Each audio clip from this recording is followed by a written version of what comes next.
Black African power. What's good? What's happening? A well-organized lie. Defeats a disorganized truth every time. Woo-hoo-wee, man. Y'all already know what it is, man. It's God killing the house. And I come to do what I got to do, and I'm going to do what I got to do. I'm standing tall. I'm standing strong. Hey, man, y'all know what it is, man. Bobby banging this bitch. What's good, family, man? Look, we right here, man. We're going to go for about 2 hours, man. Man, I see the first one in the building. Omar Reed, pseudo killer army all day, every day. Got a good one today. Y'all see the title, man? We always elevating the thought. Elevating ideas with crystal clear clarity. We getting better at this thing, man. Listen closely to get the lesson. Don't mistakenly say what I didn't say and misunderstand what I did say, because that happens a lot in these conversations, man. Man, start off early, man, hitting that damn Cash App, man. Y'all see the link right there, man. I'm going to drop the link. Drop the link. Show some daggone love, man. See if I can get this daggone. And yes, you're definitely in the toughest environment, especially when I'm here. When I'm here, you're in the damn toughest environment. I can't talk for everybody else. I'm going to speak for myself. I got love for the people, man. We got 18,000 in the building. That ain't never enough people for me to say anything. The conversation is heavy at the beginning, easy in the middle, and heavy at the end. So we break this down in segments. So you know the conversation started somewhere last month, maybe around the 20th, March 20th or something. It was about science, man. It's about why the conscious community go against expertise. And that's when we introduced how science came to maturity. The black allergy blew you out the game. Man, black allergy is dangerous, man. It's a bias that does not allow you to learn. It's a consequence of enslavement. It's a byproduct. You want to fight. You want to get past the struggle. You want to fight. You want to implement. You want to lead. You want to trying to fill the pieces in. I get it. I get it. But at a certain point, you got to mature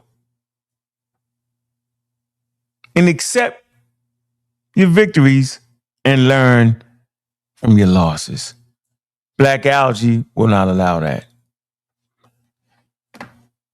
Black allergy will have you thinking that it's 1950.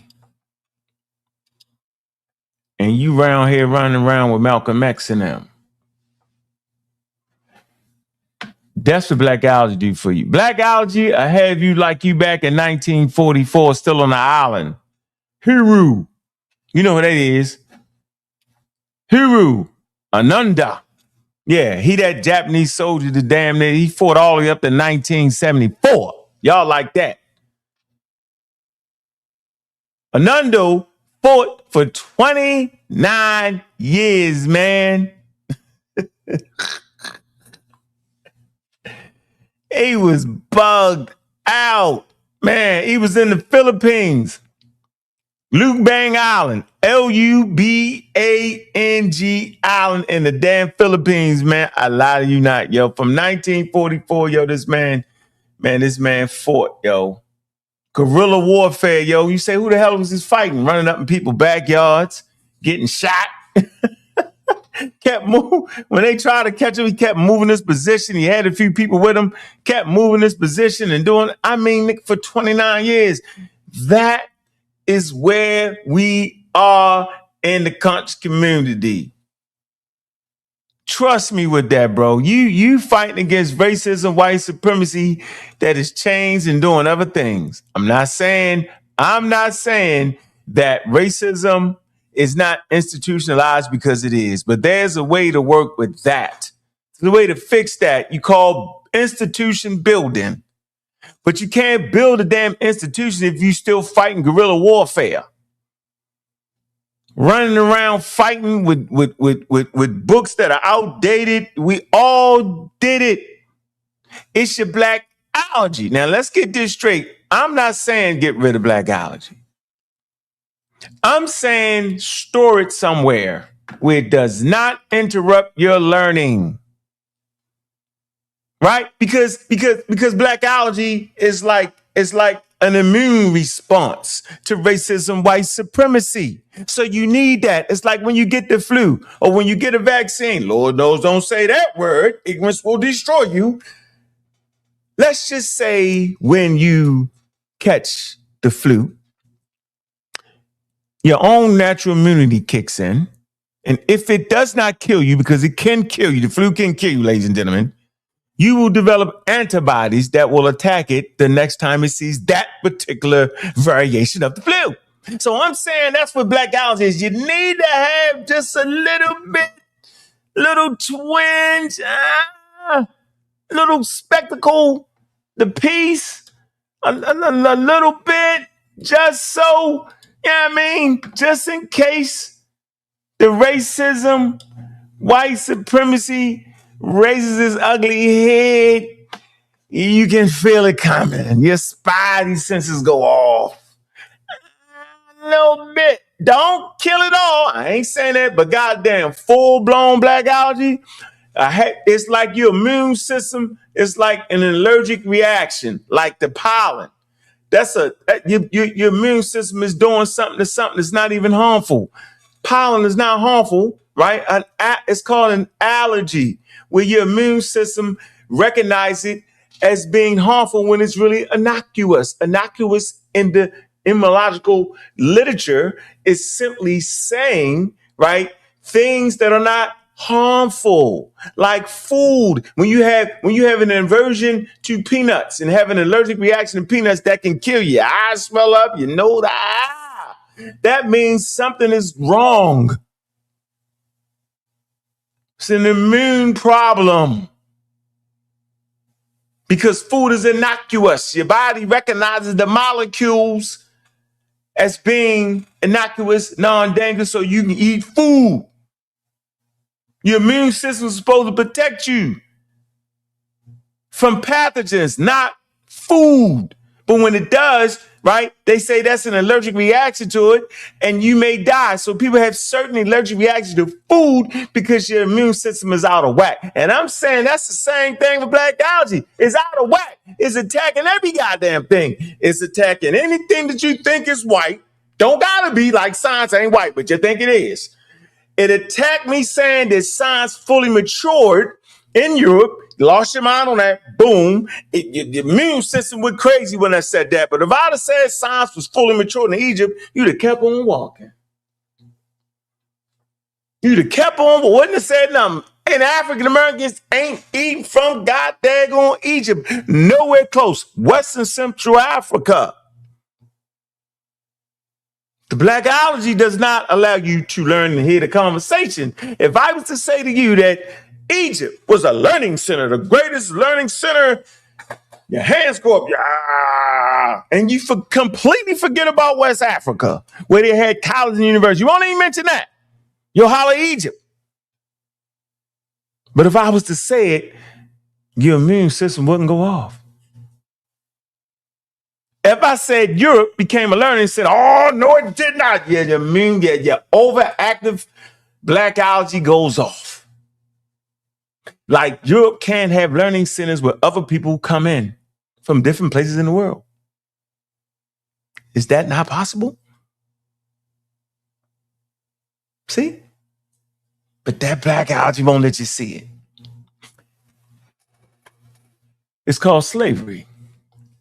Slavery erases your history. You have to reconstruct your history. But if you reconstruct your history through old outdated works that aren't even relevant now today. You got people on the sideline, the pseudo history, talking crazy. Come from Mars. We the Native Americans. We drove motorboats from Africa and found the Americas. All that is wild black algae confusion pseudoisms. But if you can get a clear picture of who you are and where you came from, then you can take a look at your level of immunity. Like, let me push that black algae right here. I'm gonna keep a little bit of the twins, just enough to make sure I don't get tricked. And then y'all act like that once you learn your real history, that all of a sudden you forget about slavery and racism, white supremacy. You push your black algae down, you get a cold, hard, real goddamn lesson what it really was and not what you think it to be. Then your damn eyes do this. Boom. That's all I'm doing, man.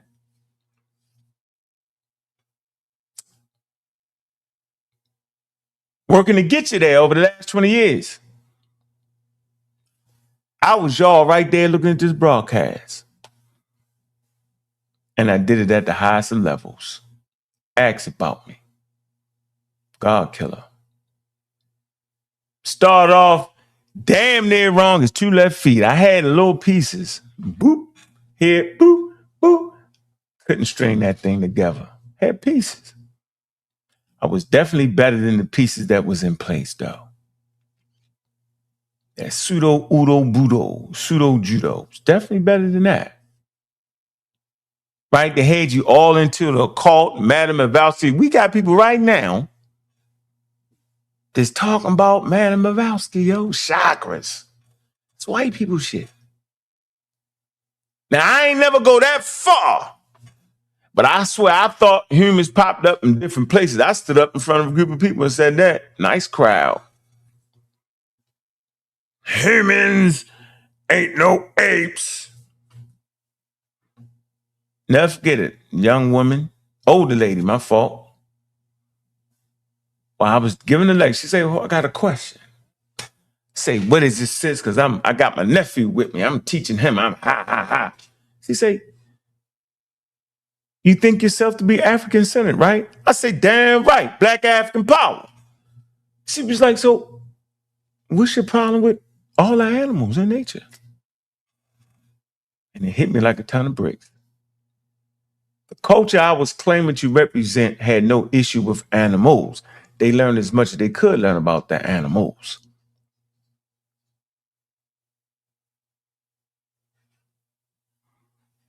I said, damn. That's when that process started kicking in to really get there. Still had years to go. So I come in front of you 20 years later saying, man, I can see it. I can smell it. You say 5 sentences, I already know if you pseudo or not. And of course, it's a pejorative. It's negative, of course. But you're outright lying. Most of y'all can't stand my guts. It take you 10 years to come back and say, damn, that nigga was right. Because that's how long it took me. Yeah, some of us is quicker. It's depending on how long you've been in this. If you've been in this shit for so long, you be like, damn, ain't shit really moving. Excuse my language. You say, man, ain't nothing really moving. I probably need to change that. But if you right in the middle of it, yo, and you garnering a certain audience and all that, man, you in trouble, man. If you come in this game thinking because you're younger, right? Meaning that they're gonna listen and you talk that bip talk, and people like, yeah, like the bomb squad. They're a perfect example. Ankh, you hating on the youth. They not, yep, they're 28 to damn 50 or whatever, somewhere in there. No lower than 28, they are adults. All right? And they coming in wrong as 10 left feet. They got their feet, they like the Egyptians, how the Egyptians used to paint with they show the shoulders this way, hands this way, you know what I'm saying? And the face that way with the eye right there. They like the damn Egyptian painting. They so damn wrong, they don't even know they wrong. And guess what? They can't do nothing with me. Then they know it. Talking about evolution, but we don't listen to Charles Darwin. That's the most ridiculous statement ever.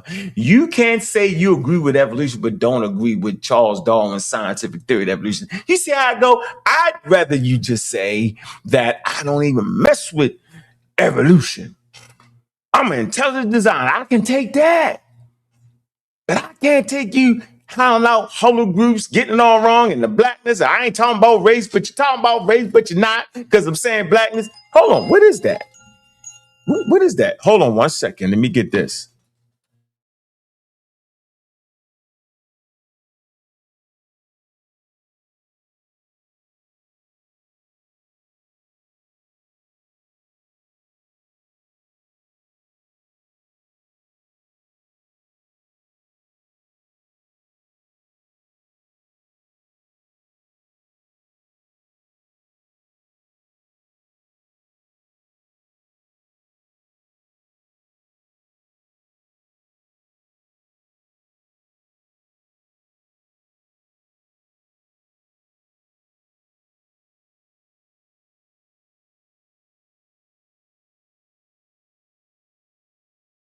Yeah. So, man, why you messing with the youth? I ain't damn, there ain't no damn youth. Issa, the sister, humble. I talk to him from time to time, and Ashe. God, what is it? Humble, Ashe, and God something. Yeah, they came in throwing BBs. The hell is that? Y'all thought they sound good. Oh, you a hater. No, I'm a hater of bad information.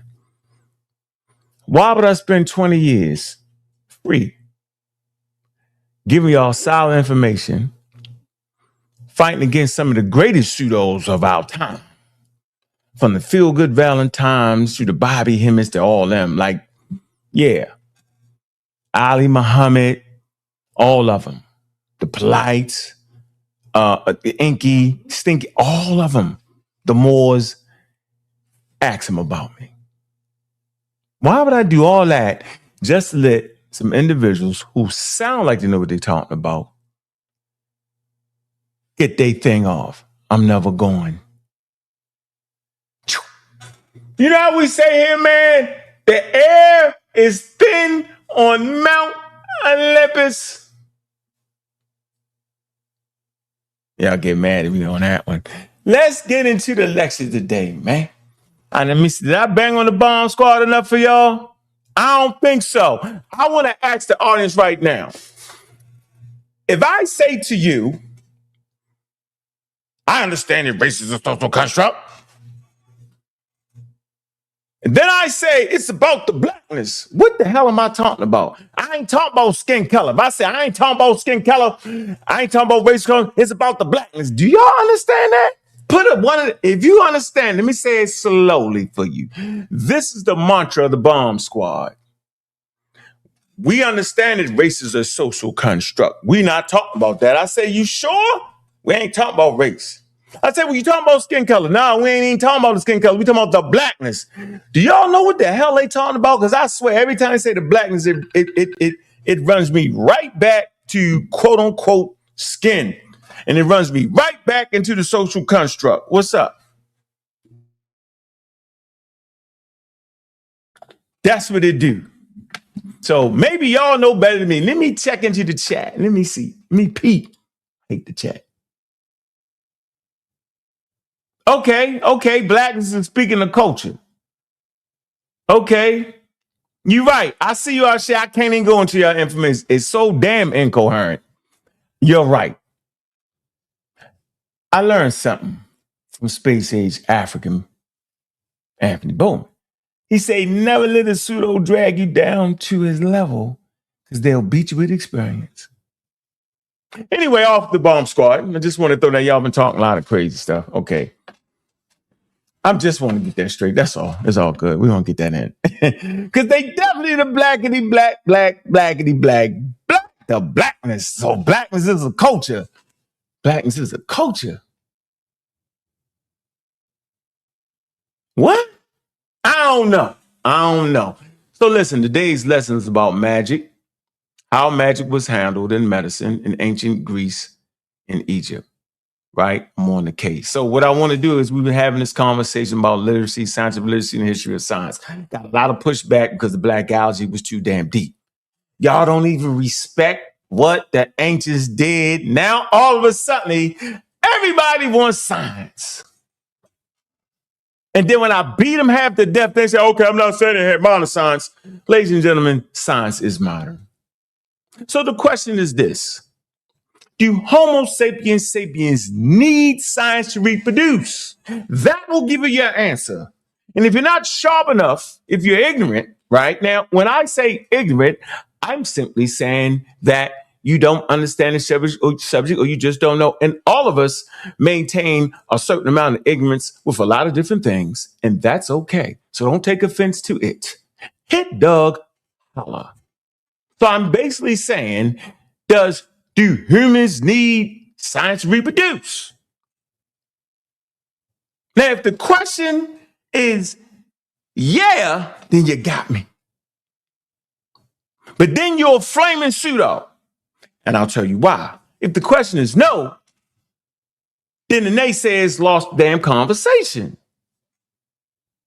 And they would have to respect what it was that our ancestors had that allowed them to reproduce valuable offspring that made it to the next generation that had valuable offspring. Did I say that backwards?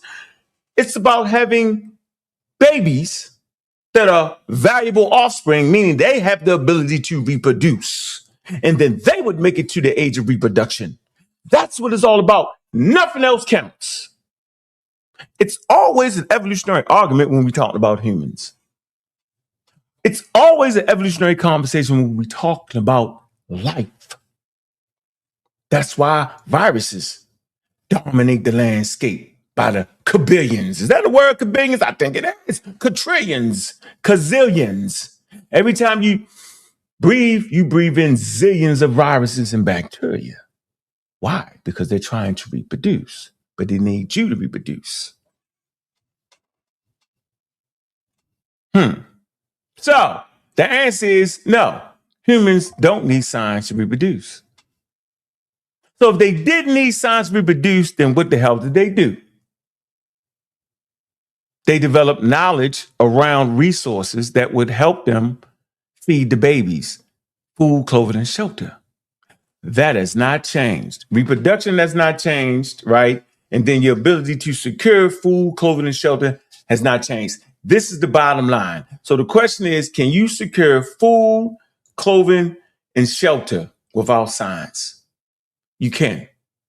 So if we can just understand this fundamental thing that's been going on for 350,000 years into the modern times, then you can get and groove with the conversation. I said it's heavy at the beginning, easy in the middle, get heavy at the damn end. So I'm taking this part so y'all can just grasp this whole thing. So let's stop disrespecting the ancestry that we come from and saying that they needed something that matured in damn Europe. That actually accumulated through different societies, different cultures over time, and by luck and happenstance, matured in Europe. I say the word Europe, your black algae goes off. Get that in check right now. But if you say, yeah, they need science to reproduce, then the goddamn ants need science to reproduce. Then the bacteria and viruses need damn science to reproduce. Then the damn chimpanzees need science to reproduce. Then the elephants need science to fucking reproduce. Excuse my language. Then every living organism needs science to reproduce then. Then what would be the difference? Why is it that chimpanzees can reproduce and have valuable offspring, but don't need science, but humans can't reproduce without science? Make it make sense. Don't double talk me. Because I'm the good guy. Okay. That's where we at. They need food, clothing, and shelter for sure. Whether it be a damn cave, whether it be a group of bushes that you gather together, right, to keep that hard weather off you at times, right? Shelter, food, you need food and water. Let me make it heavy for you. You need the water because you damn fish. I want to throw y'all off my trail for a while. Yeah, I said humans are fish. That's why you need water. Go ahead 3 days without water and see how you get. You're a fish out of water. I'm setting that up for the next conversation. Tetralek, the fish that does push-ups. We're tetrapods. I'm going to hit y'all a little bit. Back to the conversation. Humans got to find the best way to secure water. To this day, water still make you sick. Animals urinate in the water. You think animals just started, other animals, because you are an animal, will urinate in the water. You can't drink urine from other animals. Bacteria. They do all type poop in the water. Hippopotamus poop in the water. You can't actually drink that now water like that. So you got to find different water sources that'll kind of help you. The Egyptians and the Nubians found a way to do it. They made beer. That's why they drank beer, to replace the water, because you cook it. It's a process. I mean, you boil the water and cook the water. Y'all didn't know that, did y'all? Learn about African history for real. Now you got to hunt your food. You're hunting every day because you're hunter-gatherers. You're hunting,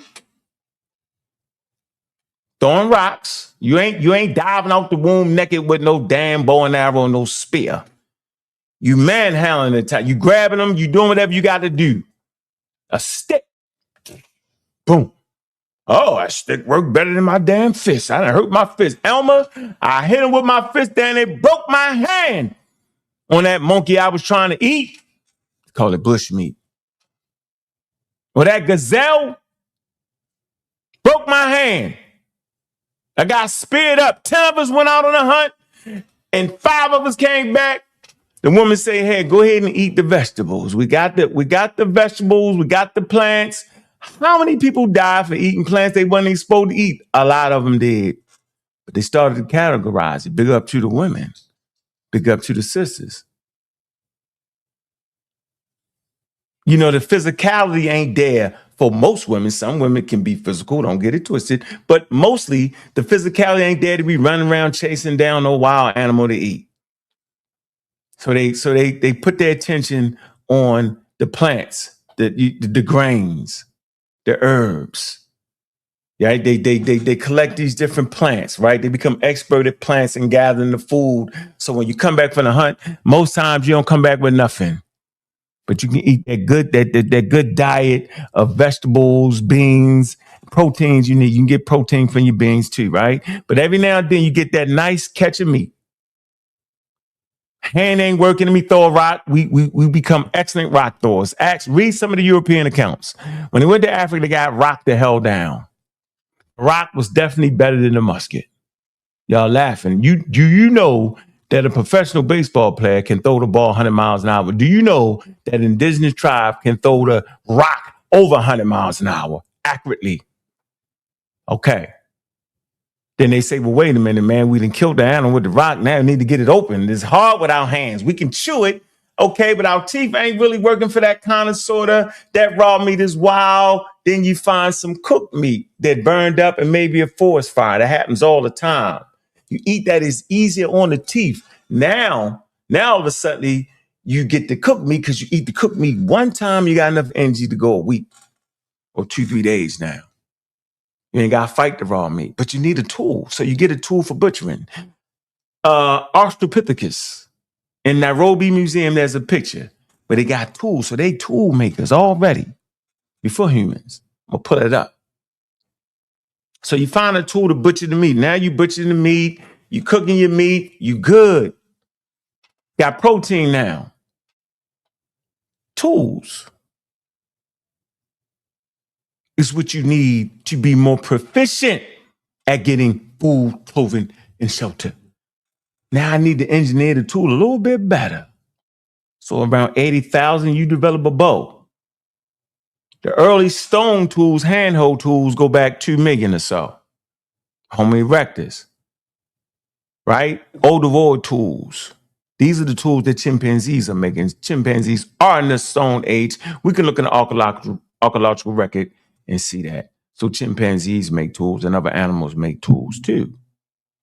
The point I'm trying to make here is we have a necessity to develop better tools. It's a necessity. You don't need it. You can run around and grab with your hands, but it's a serious necessity. And that tool actually helps the yield, meaning you get to catch more animals more proficiently. You can have more children because you can feed more. The population grows a little bit more. The clan grows a little bit more. You go from 10 to maybe 20 to maybe 150 now. Hunter-gatherers stay somewhere around 150. After that, they break off. My point is, it's the tools. It's the engineering. We have early math, 20,000 years, counting. We have early calendars, which is technology. Pinnacle Point, Africa, 160,000 years, it's doing glacial stage 6. That's an ice age. Pay attention. Rewind the daggone tape. They have a similar, like a lunar calendar type of thing, because they're tracking the movements of the moon, right? Because moons affect the tides on Earth. Now, at low tide, when the waters recede away from the beaches, it exposes shellfish.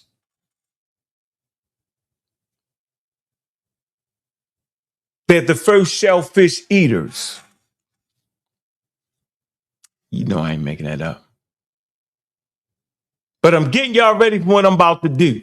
So the first shellfish eaters, they have like a lunar calendar system, which is still technology. Learn the differences. Get yourself an anthropology book and don't let people like Reggie trick you. Tools aren't science. Engineering is not science. Like the wrongest, call him the wrongest, right? He actually thinks that engineering is a whole different science. What the hell are we talking about? It's not. It's called STEM. Science, technology, engineering, math.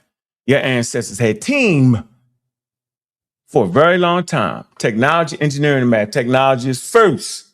Somewhere in between engineering and math kind of crossover. This is all based off of looking at the fossil record. If somebody think that we got something that we don't have, tell them to find it in the fossil record. You surely would see science in the damn fossil record, wouldn't you? They would have something that's so unbelievable that you'd be like, man, you could have only did that by employing the scientific method and getting rid of the gods in the daggone data. So before I hit this next lecture, what I'm about to do, right? The question is this for all the damn pseudos. When exactly did the authority leave the hands of men? Say it again. When did nature become the authority? When did the phenomenon become the authority? For 350,000 years, the deified deities were the authority, the gods. The volcano exploded, erupted. We need to feed the gods. They're mad at us. It wiped out the whole village. The authority was the deities. Wait a minute. Actuality, the authority was man. Cloaked in a cultural expression of ideas that will be deified. So the real question is, when did the authority leave the brains of men and become the phenomenon? When did the phenomenon become the authority? I say again, man make gods. Like, let me give you something you're familiar with. The biblical text. Humans wrote the daggone biblical text, and then the flim-flammers will come in there and act like but they was inspired by God. No.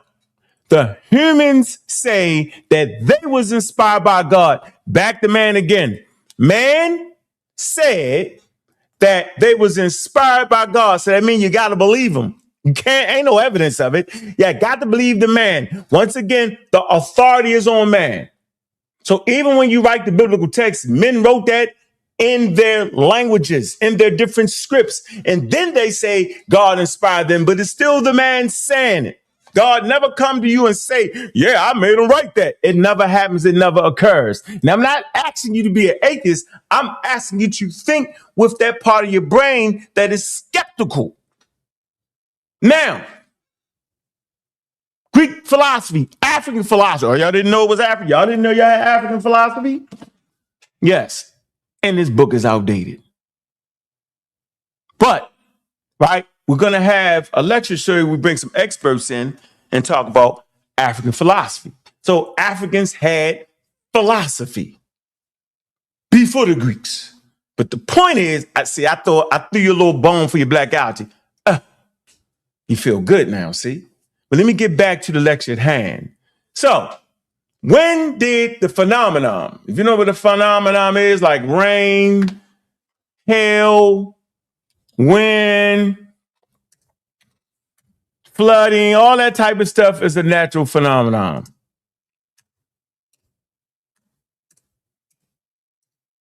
You know what I mean? Natural phenomenon. All right, let me give you a list of phenomenon. Natural phenomenon is an observable event which is not man-made.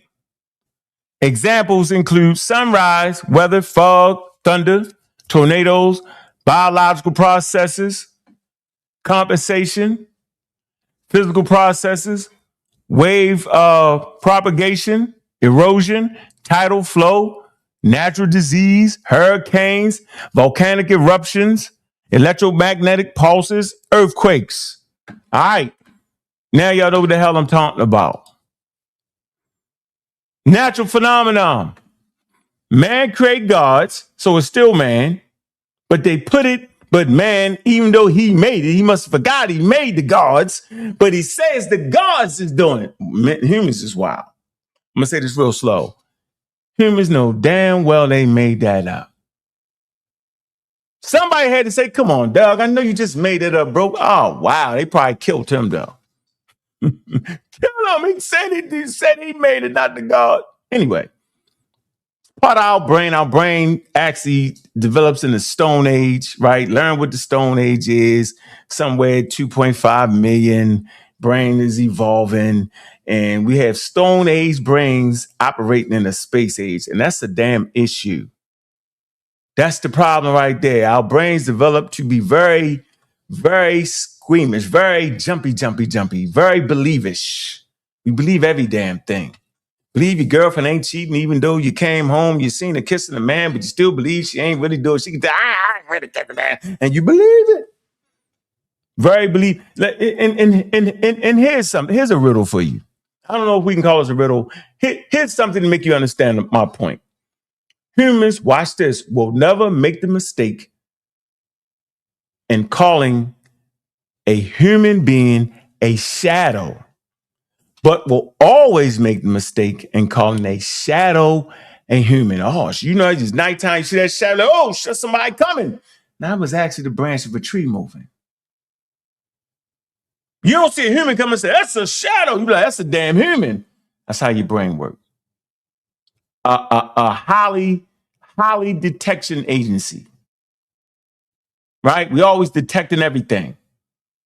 Okay, believe in everything. So if we're walking down the trail in the Stone Age and the grass move, you jumping, right? Because it's better for you to jump than get bit by a snake. Getting bit by a snake in the Stone Age is death. You walking down the trail right now today, that's still here. And the little mouse or something, rather, you're jumping, right? You believe that. That's a belief, right? Those beliefs help foster and allow us to get you to this point right now. Now we can question things because we got a little more command and we understand nature a little bit. And that same thing that was very successful actually starts to be, quote unquote, work against you now. All right? Get that point. That which made it successful now is the very thing that people take advantage of, right? With religious thought and religious minds and believing minds. That's why I can tell you anything pseudo, you believe it, right? You don't take the time out to evaluate the situation. Now, point I'm making here is, when did the phenomenon become the authority? It doesn't become the authority in the Stone Age.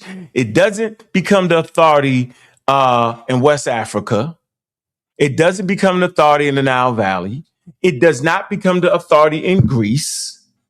It does not become the authority in China or India. It does not.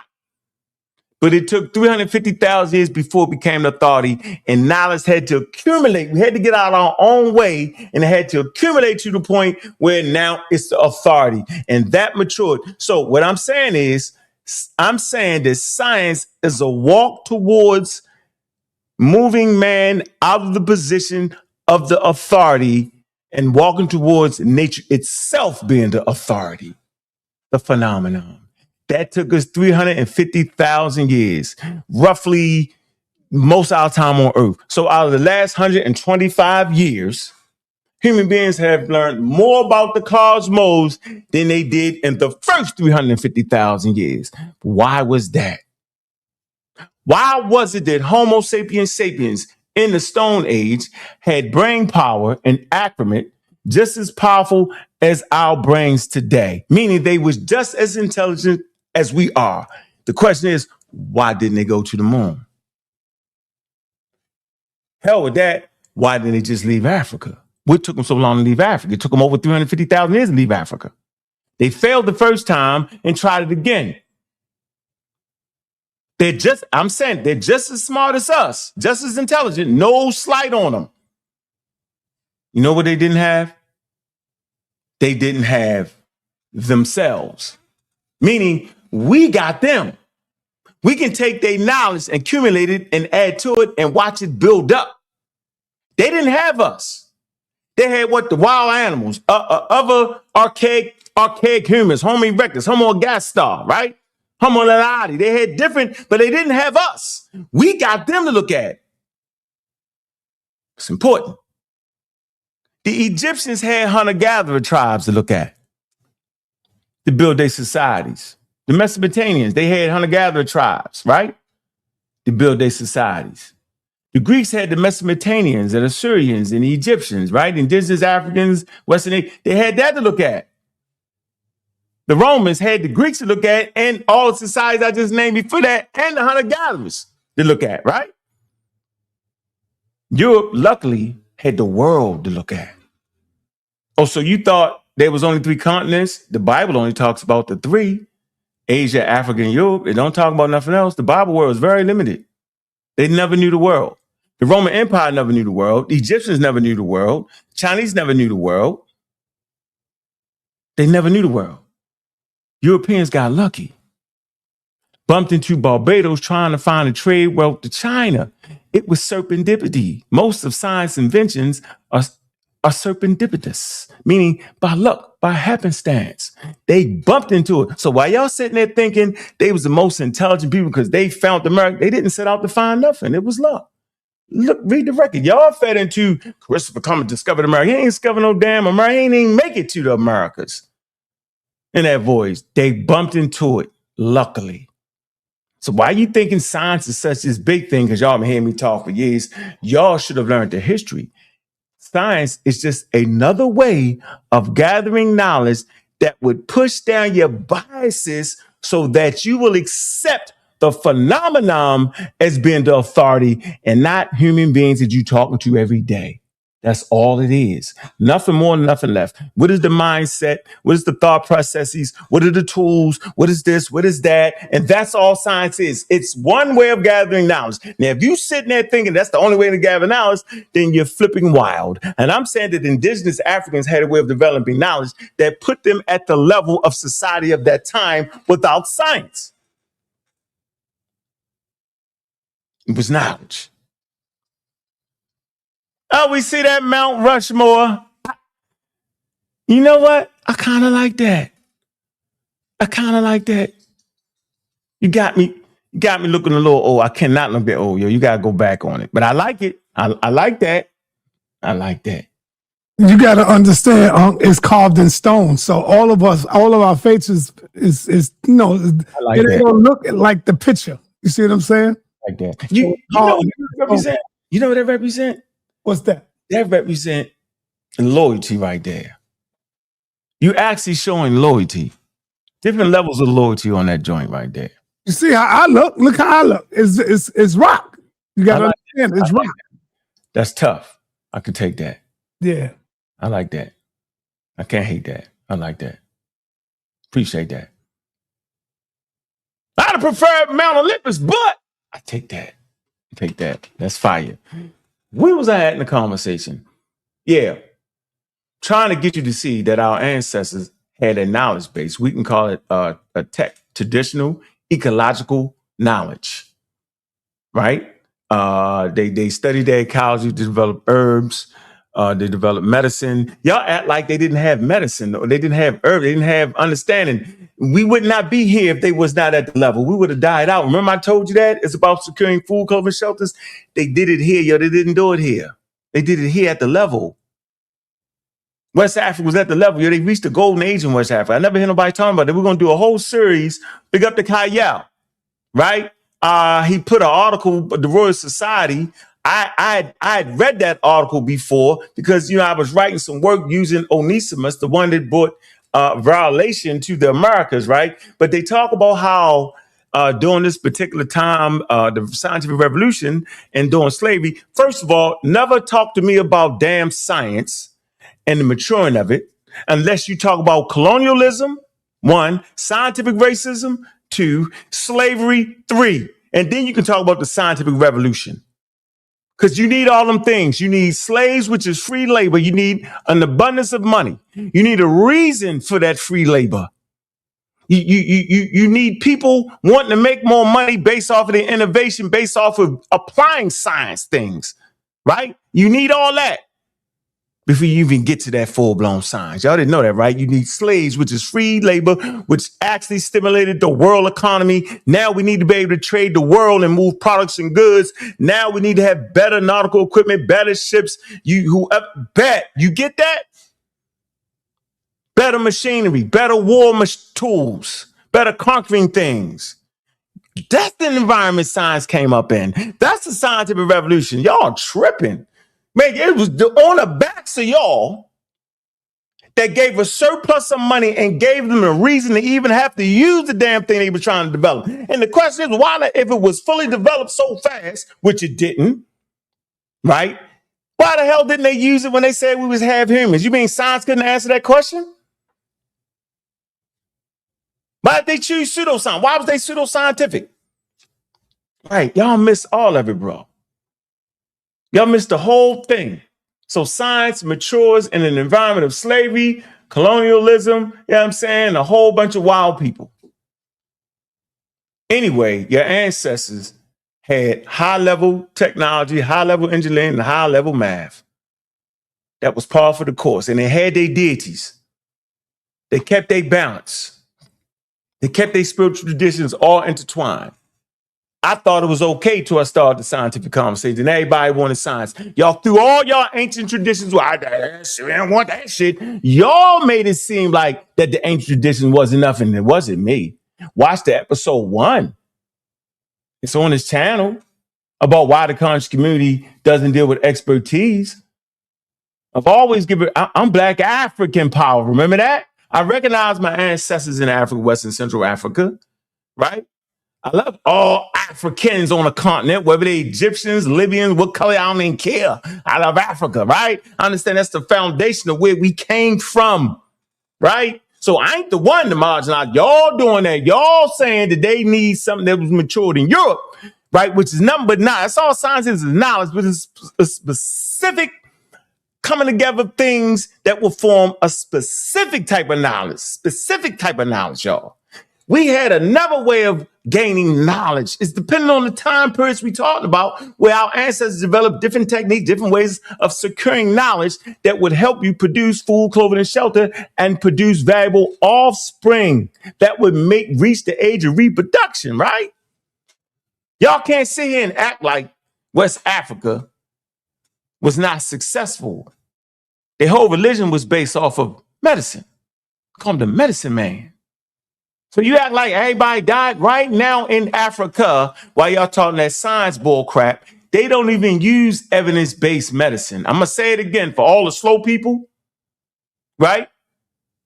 70 to 80% of the population in Africa, because of the cost, use traditional medicine. Now, don't get flipped and crazy thinking that traditional medicine is better than evidence-based medicine, because it's not. Because traditional medicine accumulated to the point where it will become evidence-based.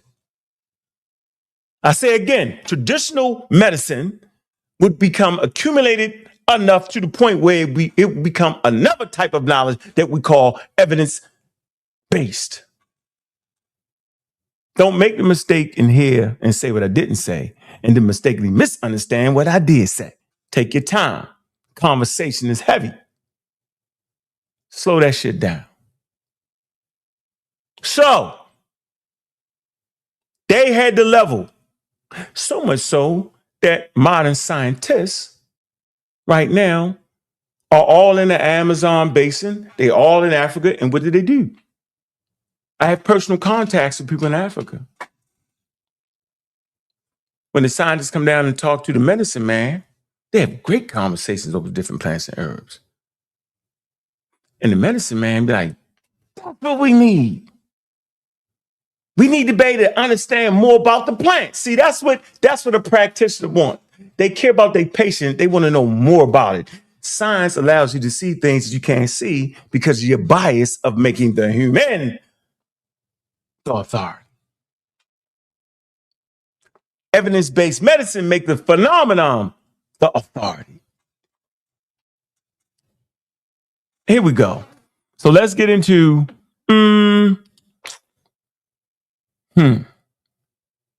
I want to deal with medicine, magic, and clinical reasoning. All right. Let me share my screen. We're at 53 minutes. I want to do this for like another, try to get through this in 10 minutes, and we can open up the panel, man. Enjoy this Saturday, man. First of all, we're going to take a break, and we're going to hit that damn Cash App. That's what we're going to do. We're going to show some love. That's what we need to do. Show some love, man. Let me put that in there.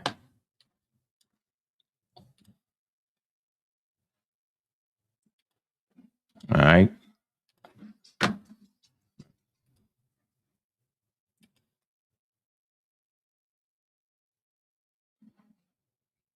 Man, I'm not listening to nobody.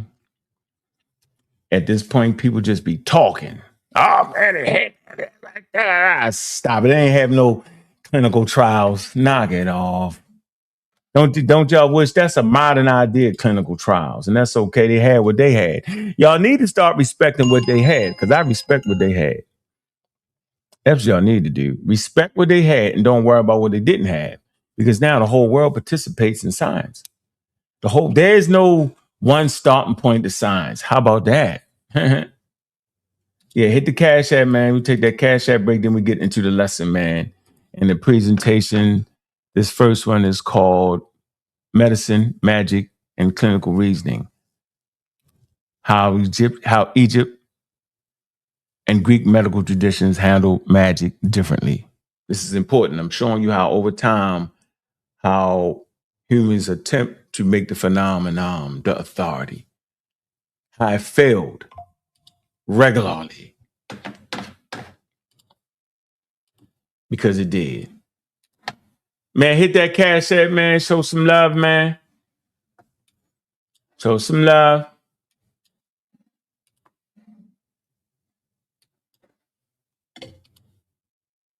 Let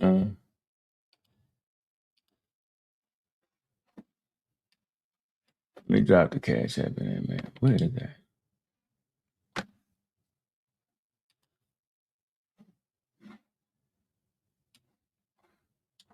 Man, I can't even get you today. Why are they doing that?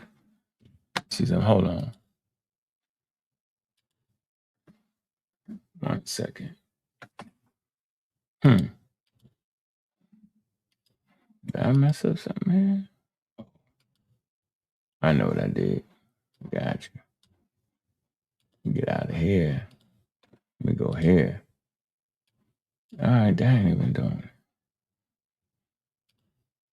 Can't believe I can't even move the daggone board, man. Goodness gracious, man. Man, why is it doing that? Anyway, I can't even. All right, hold on. All right. Man, hit that Cash App.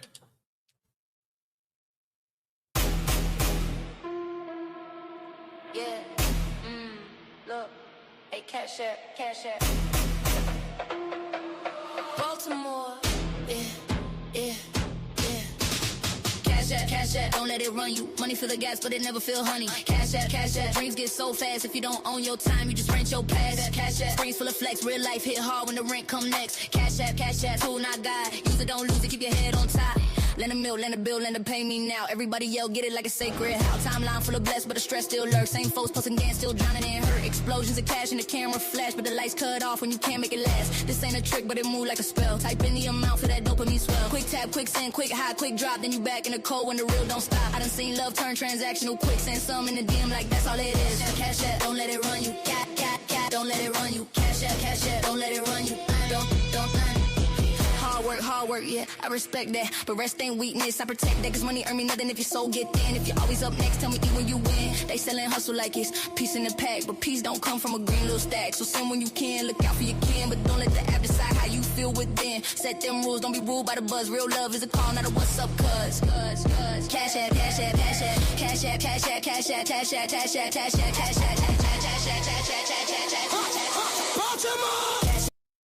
Man, Cash App, man. Hit that Cash App, man. Show some love for the presentation, man. That's how we run this thing over here, man. You participate, man. It's all about your participation, man. And let's move on to the production. Or shall I say the quote unquote. Appreciate you, man. Sunchild showed some love today, man. Appreciate you, Sunchild, man. We like to get at least 5 Cash Apps, so we need 4 more. Let's move forward in this presentation, man. Get out your pens and paper. Right? Heavily sourced, man. Get it out. Get the material. That's how we do it. That's how we doing it. Okay, so you see medicine magic and the clinical reasoning, how Egyptian and Greek medicine traditions handle magic differently. Right? That's important, man. How do they handle the medicine differently? The magic differently, man. Got another Cash App in, man. Appreciate you, man. We got the Kyle, man. You always show that love, man. How do they handle it? Why am I talking about this? Because I'm talking about the shift in thinking. And the shift in thinking is very gradual. It's over time. It's not just, ha-ha. It's not that. It's not that at all. Okay. So, get myself out the way, man. Y'all get the full screen view here, man. That's how we're going to do this. All right. Okay, let me get this right here. Let me get this set up here. Polemical. All right. All right, here we go. Introduction to 2 medical traditions. Egyptian Edwin Smith papyrus. Now, I know y'all familiar with that because we talk about that as being in the history of the scientific method. Talk about that all the time. Been talking about it for 20 years. Now we got to do a little more in-depth look into it. I've seen people misusing it, over-whooping it. Okay? Now, the Edwin Smith papyrus pushed magic to the margin through clinical practice. Right? Meaning that clinical practices push the magic to the margins. I like that. But remember, it's just one papyrus, though. It's not an institution of doing that. See, if it was an institution to push into the margin, now you really cooking. Now we just got a scribe who's serious at what he's doing, right? And he breaks away from the tradition. Now, it says, in contrast, the Greek Hippocratic treatise on the sacred disease. We're going to talk about what the sacred disease is, right? Openly attacked magic and divine causation, arguing for nature and cause. So the Greeks were starting to, and they work, and their medicine was starting to argue for nature, but that wasn't all Greeks. Remember how Greek society was formed from different polities? And they come together and they claim it to be democracy, right? That's not all of them. That's not all people that practice medicine didn't do that. So don't overwhoop that. Get that straight. Egypt is more consistent. In the Nile Valley, everybody did the same thing the same way. They thing was tight for 3,000-4,000 years. The same thing, same way. No change, no change. All right. So the sacred disease would be epilepsy and seizures. Look it up. They was trying to figure out what it was. Now, executive summary. Key differences in medical traditions. Here's some clean points for y'all. Both cultures retain magical healing, but practical medical texts handling magic differently in explaining disease and injury. Okay. Egyptian pattern. The Edwin Smith Papyrus shows a clinical routine where physical examination and prognosis dominate without physiological attacks on magic. Philosophical attacks on magic. So they don't exactly attack the magic, but, the prognosis, dominate. That's important. Greek pattern. On the sacred disease, we talked about what the sacred disease was. Directly targets magic, arguing disease has natural cause, not divine punishment or ritual. Well, in West Africa, they actually have a smallpox deity. They deified the disease itself. I'm just giving you the mindset. Has nothing to do with intelligence and all to do with the culture and how the culture handled it. How does the institution handle it? Magic and medicine, 2 approaches. The Egyptian model, practical displacement, examine body and wound, diagnose, forecast, treat with technical steps. No broad anti-magic manifesto. So they was fine. They could get to it without going against the magic. So don't tell me that the magic wasn't effective. That the medicine wasn't effective, right? Okay. So basically, this is happening in the trauma. The Edwin Smith Papyrus is really dealing with trauma. I want y'all to know that too. A broken bone, you can actually sit. I can heal that. I don't need the magic. That's not as important as magic is. But things they don't understand, people get real superstitious with things they don't know. But there's no broad anti-magic manifesto. The Greek model. Problem. Polemical rejection. All right? I'm going to say it again. Polemical rejection. That's like strong, controversial, critique. All right? Now, it says, attack purifies magicians. So they're attacking the magicians. We got a lot of magic people around here with wild cures. They practicing magic on y'all and you spend your money for it.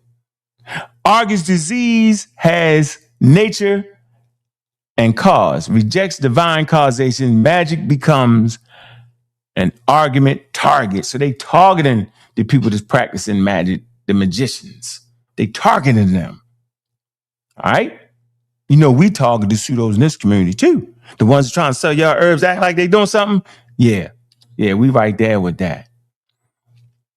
Historical frame, Lloyd, right? Now, if you know anything about Lloyd, he actually wrote the book Magic, Reason, and Experience. Studies in the origin and development of Greek science. Don't get tricked with the word science. The Greeks was not practicing science. That's how writers work. So don't get it messed up. Understand the context. The word science there is used strictly as knowledge, not the actual practice itself. Egyptian medicine. Hold on. My fault. Let me read. Lloyd warning, avoid a simple magic to science narrative. Meaning don't say, okay, they ain't practicing magic, was fighting magic, and they jump right to science. That's not true. That would be over-whooping the Greeks. They say magic persisted, but Greek writers developed critical methods. So now they start to develop critical methods based off that little bit of thinking, and that's not all the Greeks. Let's get that straight. It say Egyptian medicine could be empirical. See, it was. You can be empirical without being anti-magical, displacing magic through clinical practice. See? You can actually be empirical. You can have that data and say, nah, we want to do this. And you can push that magic to the margin. Right? but it's that actual thought process that's going to get them in trouble, right? That the thought process itself. So we talked about science is like a thought process of what, y'all? The thought process of moving from men being the authority, the magic man, the medicine man being authority, because I said so it works, to the phenomenon explaining itself. That's what science is, a walk towards giving authority to the phenomenon, the natural phenomenon. Now, Greek Hippocratic medicine could be polemical against magic, but this wasn't universal across all Greek medicine. So don't get up here and act like the Greeks had it, because they didn't. They didn't.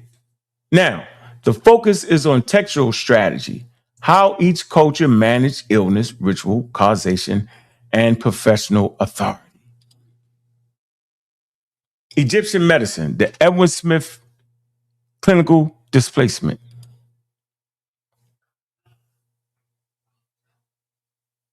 Identifies injury or conditions, framing it as a technical problem. Remember, they was dealing with battlefield injuries. Trauma. Examination. It's a places authority in inspection of the body, movement, sensation, and symptoms. It's high level for the time, right? Diagnosis and prognosis. Classifies treatable and makes outcome judgment through clinical skills. See, now y'all see why this is at the start of the scientific method, huh? That's why they use this.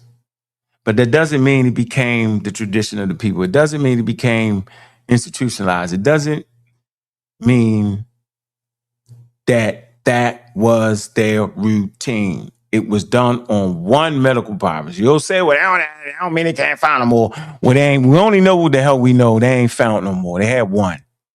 Egypt got 3,000-4,000 year history. They only got one. So it wasn't in the tribal, it wasn't in the scribal traditions.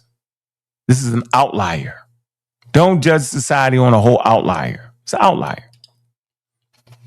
Treatment provides practical, all right, interventions, rely on technique rather than incantations. That's deep for the time. But did they carry that on? Did they carry it on the rest of the medical papyrus? No, but this particular one, they doing their thing. So stop disrespecting them and notice it's not science. So don't disrespect them. They could get to it without science. Y'all see that? They was able to make those decisions right there without science. How do we know? Because science itself is modern. And we ain't talking about modern times. I tried to introduce the word proto-science, but the blackologists lost their mind. Completely. And they act like that, oh my God, they gotta have science. Obviously not.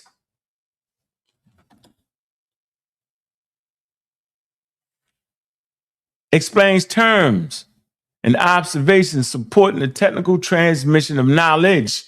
They was actually able to transfer knowledge from the papyrus to the practitioner to the patient.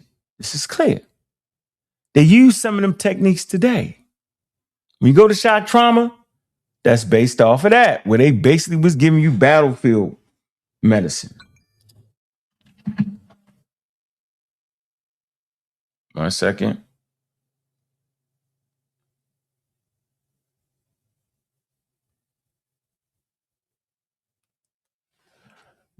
Do not overstate the Egyptians' case.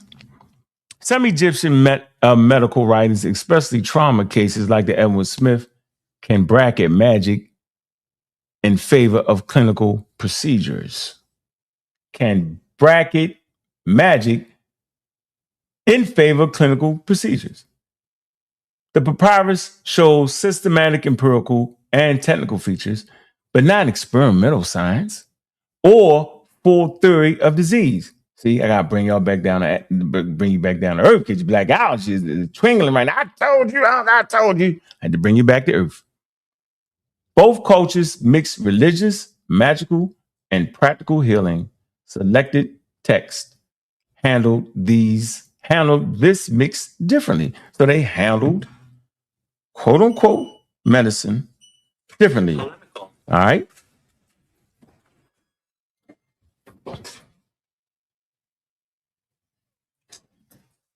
Greek medicine. All right, make sure I'm doing that. My fault. Greek medicine on the sacred disease, magic as a target. Rename the disease, treats the sacred disease as no more divine than other illnesses. That's an important shift in thinking, y'all. We're talking about a shift in thinking. Remember that. Y'all looking at it wrong. We're talking about a mentality.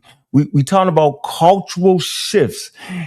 Egyptians felt like that the old was better.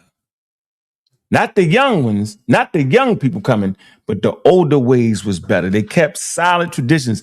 The art stayed the same. 3,000 years, the art stayed the same, bro. They didn't change that. And they could have, but they didn't, right? Attack rival healers. Okay, accusers, purifiers, magicians, and ritual specialists misleading people. Let's go back. Talking about the Greeks now, right? So they actually attacked the rival healers. Why? Because how you gonna attack rival healers if you don't got healers doing all the spook stuff? Because they did. Remember, I told you it wasn't a consistent thing. You had other healers, you had magicians, you had ritual specialists of misleading people, purifiers, establish natural causes, explain disease through physical bodily processes and casual regularities. This is what the Greeks was doing. Remember, I said the Greeks had Mesopotamia culture to look at, right? They had their own ideas. They had Nile Valley culture to look at. All right. But don't forget, they also had their own ideas. We've overwhooped this in the conscious community, act like they learned everything. That's nonsense. Nobody learns everything from one person or one culture. Doesn't make sense. Ridiculous. Let's reframe authority. We started to reframe the authority. Positions the trustworthy healer as one who explains, observes, and reasons about the body. So they started to change the framework. They started to reframe the authority. It was taken out of the hands of those that practice magic. They called them charlatans. I'm going to show you that later. Edwin Smith Papyrus handles magic by clinical displacement. They move it to the margins. Recording surgical cases, focusing on inspection, prognosis, and practical treatment with technical knowledge as authority. Okay? Displacement versus polemic. It says, on the sacred disease, the Greeks handles magic by explicit polemic, arguing against supernatural, all right, interpretations, attacking rival healers. They called them charlatans and they called them magicians and all that, establishing natural causes and asserting casual argument as authority. There you go. See the difference right there? But that doesn't mean all the Greek practitioners was doing that. No, it does not. I'm just want to show you a slight shift in how they treated magic.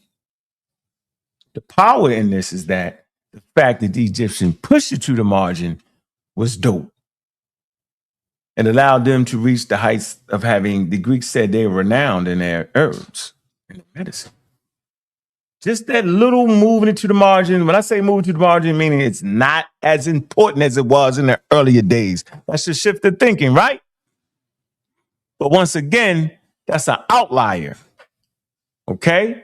Now, these Greeks, they handle magic by explicit polemic. That means arguing against supernatural interpretation and attacking rival healers. You know, like we do today. We attack them. We attack the pseudos. We don't push you to the margin. We straight at you. Core argument formulation, practical displacement versus explicit polemic. It says Egypt. Clinical displacement. Magic is not refuted, but the case procedure can make it useless. Meaning the way they was doing it could render the magic useless. Now, did they know it was useless? I argue no, they did not. But the way they did it, it was right. It rendered the magic useless. Y'all get that? See? If they was practicing science, they wouldn't even have this argument. Greece, explicit polemic. Magic is named as a rival explanation and rejected through nature and cause. The difference, not rationality, but textual strategy, practical displacement versus explicit polemic. Professional context. 5th, 4th century Greek medicine had diverse healers explaining the polemical nature of on the sacred disease as a defense of medical authority. The Egyptian surgery text authority was embedded in the case format, while the Greek authority used argumentative aggression in the crowded healing marketplace. It's a difference there. It's a mentality. It's the way they handle their knowledge. Neither one of them had science. Limit and cautions. The Edward Smith papyrus is clinical and largely non-magical in its surgical cases, noted by Lloyd for its exceptional nature. On the sacred disease, direct criticizing magical and religious healers identified as sustained argument against divine causation. See, they sustained the argument against. I'm gonna pick y'all out, y'all charlatans, y'all magicians, and as a matter of fact, y'all hurting the people, y'all scamming. They was coming out saying they was scamming. He just let me slide it to the side. Neither text represents its entire civilization. Get that straight. Y'all too quick to apply one thing they did on a whole damn civilization. I'm going to say this again. Neither text represents its entire civilization. Both cultures mixed handling practices and magic persisted in Greek antiquity. Here's my works cited, Alan P. Take a screenshot of that. All right. Art of Medicine in Egypt. Breasted, Edwin Smith Surgical Papyrus, Volume 2, Oriental Institute. Hippocrates on the Sacred Disease, translated by Francis Adams. Lloyd G.E. Magic, Reason, and Experience, Studies in the Origin and Development of Greek Science. Don't get tricked by the word science. Nunn John F. Ancient Egyptian Medicine, Norman, University of Oklahoma Press. Falling Sickness in the History of Epilepsy from the Greeks to the beginning of the modern neurology. That's my sources right there. That's how we do it, man. That's where we at, man. All right. Let me look at the clock, man. I had one more. Let me see where we at. That's an hour 19. I said about 120. I know y'all at this point. I think I just want to deal with the one idea. All right, because I do have one more. It would be which Malayan versus Egyptian scientific progression, a comparative analysis of early education models, because they had two different education models, one in Greece and one in Egypt. I just, at this point, I barely think y'all could, some people, I'm not going to say most, right? I'm just going to say that it sometimes is too much. It's too heavy because it was heavy right there. Now I want to lighten it out. Bring some pseudos on the panel, bring some intelligent people when they can water down the conversation and start saying stuff I didn't say. I too think that's important because that shit was heavy I just put out there. You even sitting there saying, I don't know what the hell I'm talking about. Or you saying, damn, I need to read up on that. Because I literally showed you the process of accumulated knowledge and how custom and tradition can get in the way. How two different approaches may at one time make you the hero and the GOAT or make you a damn fool. Same process. But now it works against you. So for thousands of years, Kemet reigns supreme until that damn wheel rolled up in there. Shit changed overnight.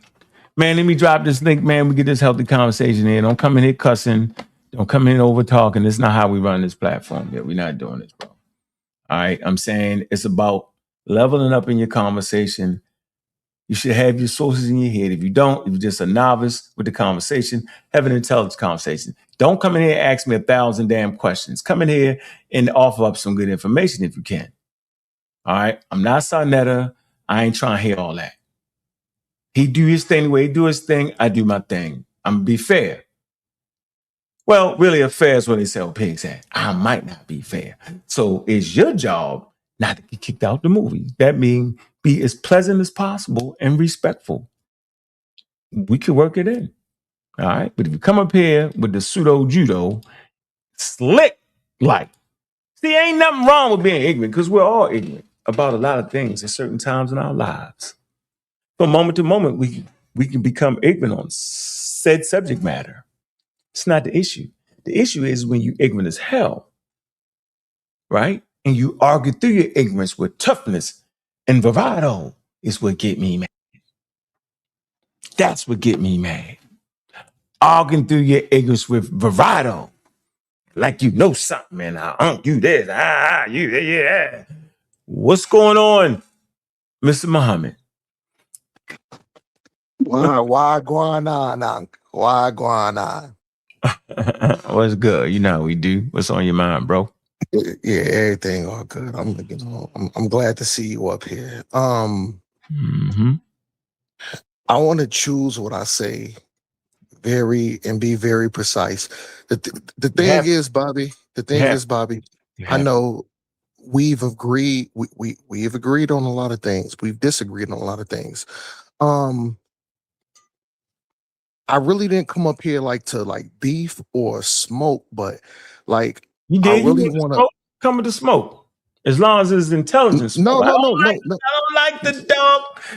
Can't breathe smoke because he's ever out. But I like my nigga. That's my nigga G. That's my I'm nigga an intellectual gunfighter. I'm already aiming at your head. I got the gun in the back of your head. As soon as you walk through the gun in the back of your head. You already know it.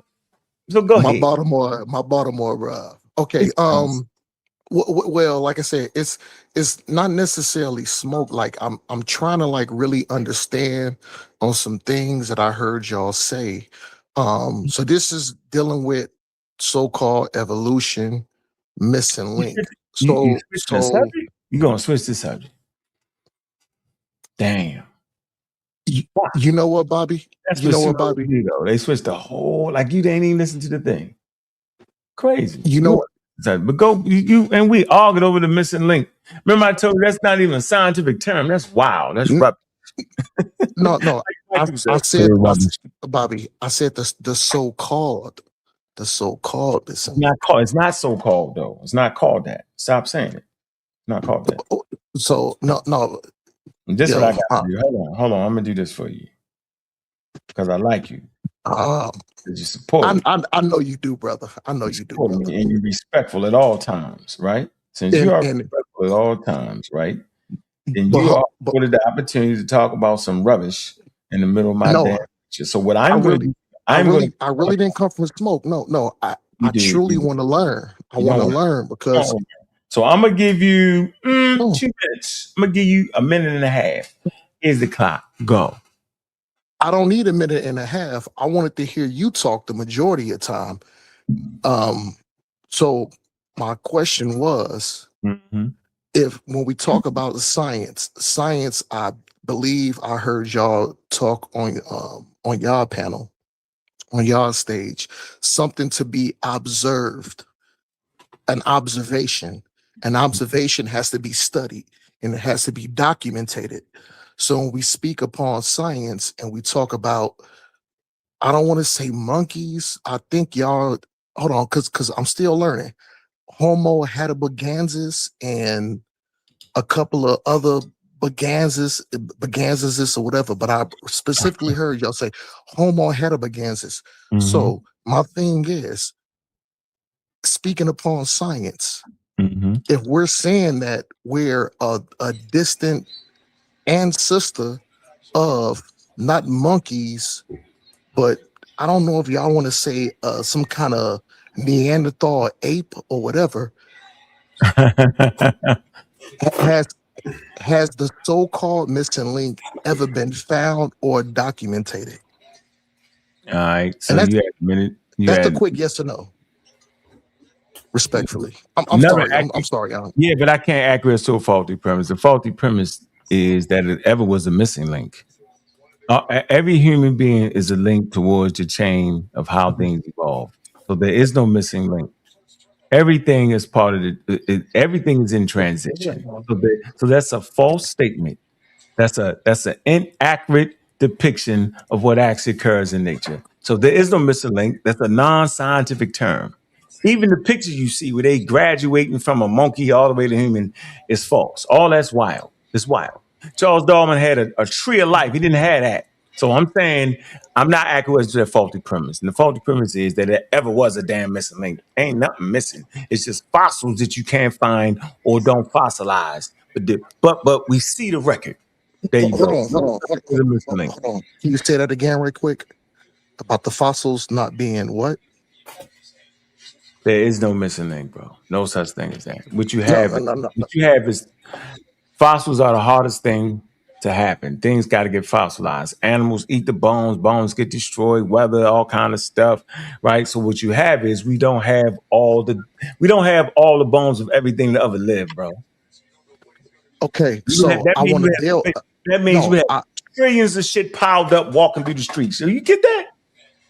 I want to build. No, Unc, I want to build off of that because you said I just heard you say not everything has been found. I heard you say that. So right, if we base that's another thing. Everything has been. It's crazy to expect everything to be found. Okay, so that's crazy. So if we follow in science and we tracing our origins back, and in order for science to fulfill, things has to be found. In order for things to be found, you have to study it. It has to be directly observed. No, that's science don't say that. You saying that, just for the record. You saying that. I could have sworn on one of y'all lives. Without being cut out by the other brothers, respectfully. So I could have sworn I heard. I don't want to put words in your mouth, and I can always stand corrected. I can always stand corrected if I'm wrong. I could have sworn I heard somebody say something about science beings has to do with something being observed. Can't observe everything, yo. How can you observe inside of a sun, yo?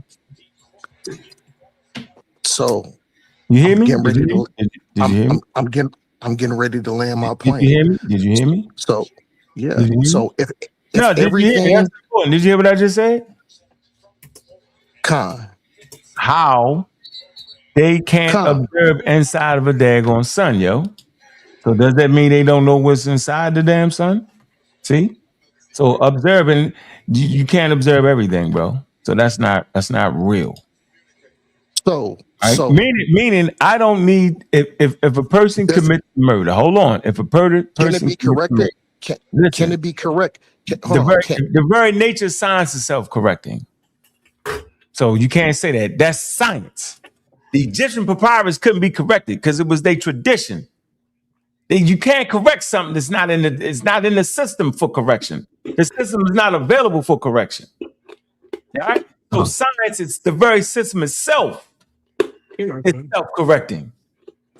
Bobby. Man, I know. You know what? If you can't understand that concept, I can't further the conversation now. Because now you're starting to fight through your ignorance, and I'm not doing it today. Maybe another day, but not today. You can't understand. Not let me finish my question, brother. You don't have a question. And I can't respectfully. You said it. You don't got to be respectful. You just get put off real quick, and you my man. But this episode, you will die so fast. So I'm gonna ask you this question: do you understand that science is self-correcting? Do you at least understand that? Yes. Okay. Is the Bible self-correcting? Is the Quran self-correcting? brother. You Answer already the know question. I asked you two brother, questions. Nope. You already know I'm an Israelite brother, so you can't ask me about No. Quran just because my name is Okay, my Omar fault. Muhammad. Okay, well, you should change that The name. subject, Bet my name, and you can ask me about. Go ahead. Is the Bible self-correcting? Are you gonna let me talk, or you gonna cut me off? I'm not gonna let you talk about nothing else but answer that question. I only needed two questions. You answered one. Can I at least get 25 seconds? Nope. Can I get 25 seconds? Nope. You already over your time limit. You're wasting time. I asked you a question. I will ask you no more questions until it's time to ask you another question. You didn't answer my question respectfully, though. Come on, brother. You didn't understand the answer. So I'm gonna ask you again. I'm trying to learn. Is the Bible self-correcting? Ankh. Nowhere in this topic is we talking about Bible. 3. Y'all always do this. Nowhere in this topic was we talking about evolution. I'm gonna mute out, and I want you to give me another shot. I want you to give me another shot after Sunchild and Suntan go. Mute out. But nowhere in this conversation was we talking about evolution. Nowhere in this conversation was we talking about none of that. Nowhere in this conversation was we talking about the missing link. Nowhere in the but you found a way to slip it in anyway. And then when I ask you a question that you can't answer, you come with a wildest go. I can answer it. You didn't answer that question though, and I'm not gonna stop answering that question. Answer that question. I'm gonna ask you one more time. No, this is what I'm gonna do, Ankh. This is what I'm gonna do, Bobby. Bobby, this is what I'm gonna do. I'm gonna mute out, and I'm gonna think of another question. No. Don't think of no more questions because you gotta answer that question. Just say, nigga, I don't know, and that's the answer to the question for me. But you're not. Nigga, you gotta say you don't know. Respectfully, though, Ankh. Whoa. I'm gonna give the other brothers a chance. All right, go ahead. I'm not fighting you, brother. You ain't fighting. You sneak fighting. You smack me and turn around like you ain't throw the rock. I ain't throw that rock. You did. You is fighting me right now. Soft style me, easy work me. I'm not fighting. And then you talk crazy. I'm not fighting. Then you talk crazy. You fighting. No, I'm sitting here trying to learn. You ain't trying to learn. You ain't learning because you ain't pen. I got my pen. I got my pen. I got my notepad. Don't write. Your pen don't even write. You know what? I don't believe you got a pen. I'll let Elder Suntan or the brother Sunchild go, and then this is what I'll do. But don't kick me off. What I'll do, I'll think of another. I'll think of a question. You won't need to think of that answer. Respectfully. No. You didn't give me an answer respectfully either. You did. You asked me a question. I answered. Just say I didn't understand the answer. You was cut. What was your question? What was your question? Do you remember? I was asking the question about the so-called missing link, and what did I say? Hold on. You corrected me. And said as far as scientific speech, there is no such thing of that saying. Mm-hmm. So I understand that. Right. So I wanted to ask the question from another angle. So right. And then what happened? What happened? And then I spoke about science, something that's being able to be observed, something that deals with. And what I say to that? I said that somebody made that up. That's not the only thing that makes it science. Then I gave you the example. You can't observe inside the sun, can you? So that must not be germane all the time to make something science because you can observe it. That's what I'm saying. Charles Darwin did not observe ancient fossils. No, it's not. That's nigga. You playing now? I ain't messing with you. No, now you fighting. No, man. Come on, man. Y'all, man, brother, nothing. Brother from the third. I don't have no pushback. Can you at least just let me land? Nope, because you don't got no airport to land in around here. So just keep we do got real estate to land on. We do got real estate to land on. You got a wrong way to don't exist. We do. We moving forward. Yeah, we do. Like you said, think about that answer to that question though, because I'm not answering anything you say ever again to you answer that question. We can be in the other end of the universe. Come on, that's not fair. That question. Do the Bible? That's not fair. Is the Bible self-correcting? It is fair because you either gotta say no, I don't know, or leave me alone, nigga. At least say that. At least we all know you gave up. But right now, you're doing a pseudo. Too long. I'm gonna move on. You a solid brother. No, hold on, real quick. You a solid brother, and Until I'm not. I do respect you. The thing Until is, you I don't. just wanted to have a quick 2-minute dialogue You for got you that. to We answer dialogue. You start off some wrong. questions. No, I'm not. No, I said don't come up here asking me. You at your question limit now. I have a certain amount of questions that I will answer before I ask you a question. You reached that limit. I asked you 2 questions and you failed. Well, you didn't answer my original question. I did. You just didn't understand the answer. Shall I answer it again? Shall I answer it again for you? I'll do that for Respectfully, you. you kind of danced around it, Shall brother. I answer the question again? Yes or no? You know what? This All right. is what I'll do. Respectfully, real quick. I'll reformulate and find out another way to ask it. And then while I'm thinking about how I can reformulate so you can answer the question, we'll let the other brothers cook. Appreciate you, bro. No sweat. All right, man.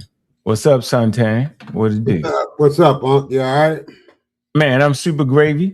You know I got a big question for you. You know how I do.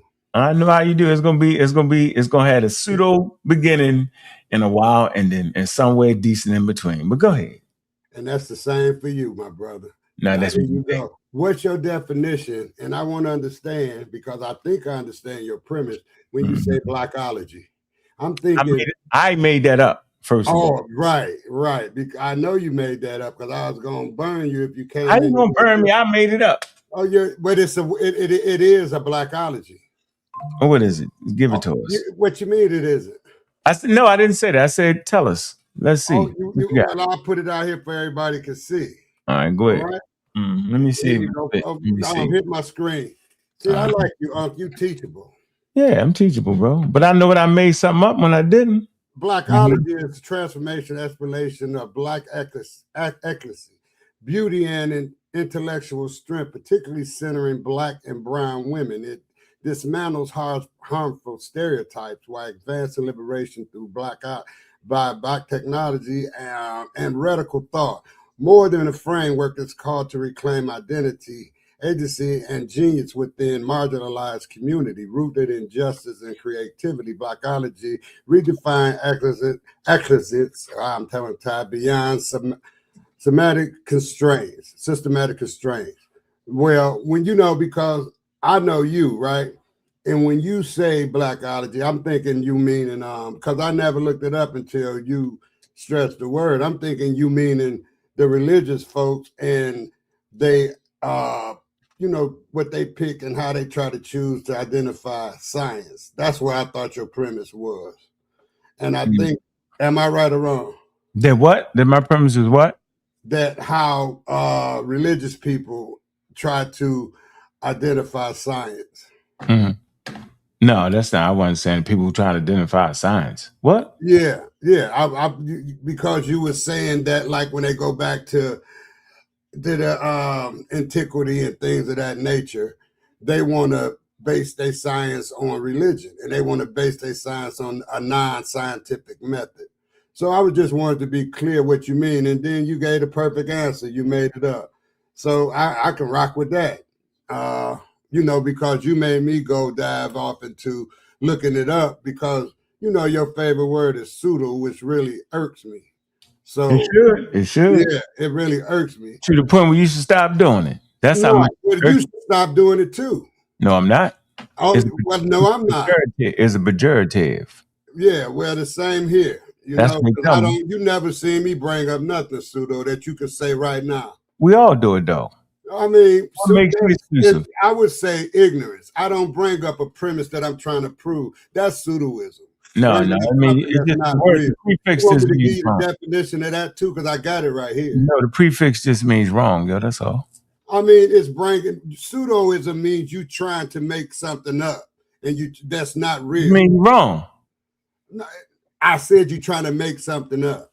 No, that means it's wrong. What you're saying. I got the definition here, which each individual here in this conversation can go look it up for themselves, because I'm not here for no gotcha moments or nothing like that. Yeah, you'll never get me. You'll never get me.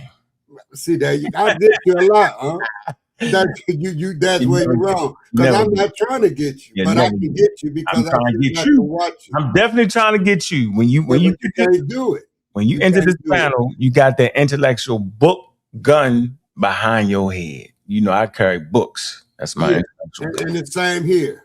I don't get you with my commentary, but even though I do internalize you by the way you act and by the way you perform, your body language tells a lot. You understand without you even saying a word. So I carry a confident body language. Excellent speaker. So then I carry a confident body language then. Well, you cover all what you damn think time. is that, and I cover what you All think right, is what that. else you got? What else you got? What else you got? We're gonna I move got on. nothing else. I just want to know. Yeah, I just want to know your definition of blackology. Yeah, blackology is somebody that overemphasizes black and make everything blackity, black, black, blackity. But that ain't it. It is it. It's how I'm defining it. Word changes me over time. That's Okay, not no. it what you talking about. You made that up. I made that up. Yeah, I made that up. All right, and I'm good with that. All right. So I'll move on. All right, move on. Who we got next here? We got Sunchild. Sunchild, I'm not going through it. Stay on the conversation, bro. I'm not doing it. I promise you. I'm absolutely on the point, brother, and thank you for bringing me up. Peace to right, everyone. You got one question. Move on. You're not peppering me with 100,000 questions. This is what we're not doing. I don't have a question at all. I don't have a question. I have a source to show you regarding the subject.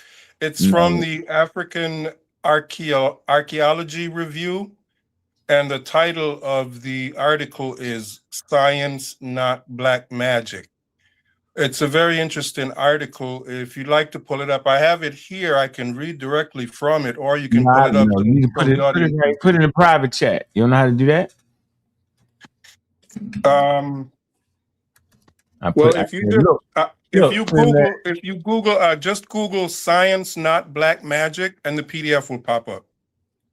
It's from the African Archaeology Review.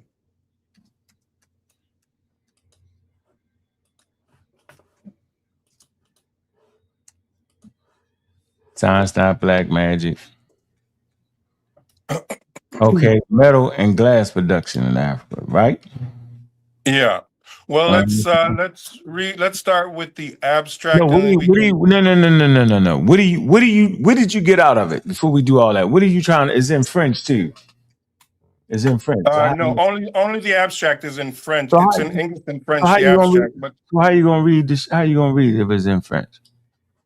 It's in English. Only the abstract is in French. If you scroll down, no. You just said you're gonna read the abstract, but it's in French. Okay.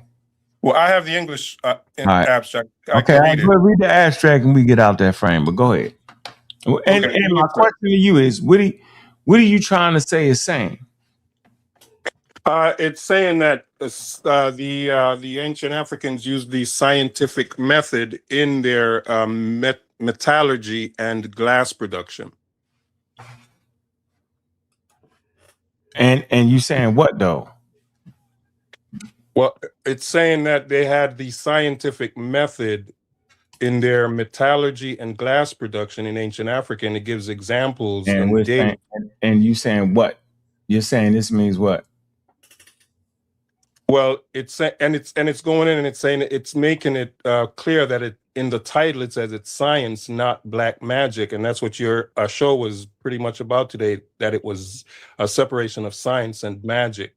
No, so it speaks directly to your presentation today. No, that's not exact. No, you made that up. My presentation was not on that at all. Well, you had the word magic in your presentation. You didn't listen to the presentation. It seemed like the theme of your presentation. So you didn't listen to the presentation then, huh? No, I've been on for a while. And you said me you didn't comprehend what you was looking at. No, you can't. May I read the abstract? No, you shall not. Because you don't understand what the hell you was looking at. You done brought something to refute something that I wasn't even talking about. That's wild. Oh. And see, this is how these conversations always go. I end up in this wild scenario where people talking about things I wasn't even talking about. I had a group of wild Indians tell me that Newton was a scientist. That wasn't even the damn conversation. Some kind of way it slipped through the wild area of is Charles Darwin a scientist? That wasn't my presentation at all. And how it became the brunt of it was wild. You're attempting to do the same thing. Brother, your presentation was about science and the separation of science and magic in Greece. No, And it was not. No, it was not. you didn't have No, it did not. It says how magic was handled in medicine in ancient Egypt and Greece. I ain't say nothing about no damn science. And you don't that wasn't related to the ongoing conversation about science, whether It was ancient Africans practiced science. it was related to the mentality and how we got to science. It's a cultural shift in ideas. Okay. All right. Well, brother, I have an article here that states that the Africans practiced science. They used the scientific method in their glass and metallurgy production long before the scientific revolution. If you're interested in seeing it, I can read it, or I can convince your audience to go ahead and look it up again. It's Science, Not Black Magic. It's in the African Archaeology Review. No, I'm not interested. You might could do it on your channel. I'm not interested in complete misconstruing or something you probably ain't read your damn self. Yeah, I already know you messed it up. I got it. I'm saying. So you trying to say they had science, huh? Just say they ain't had modern science. Say that, because you know when you say science, you mean modern. So you saying they didn't have modern science, though, right? You're not saying this article saying that they had modern science, right? Answer the question.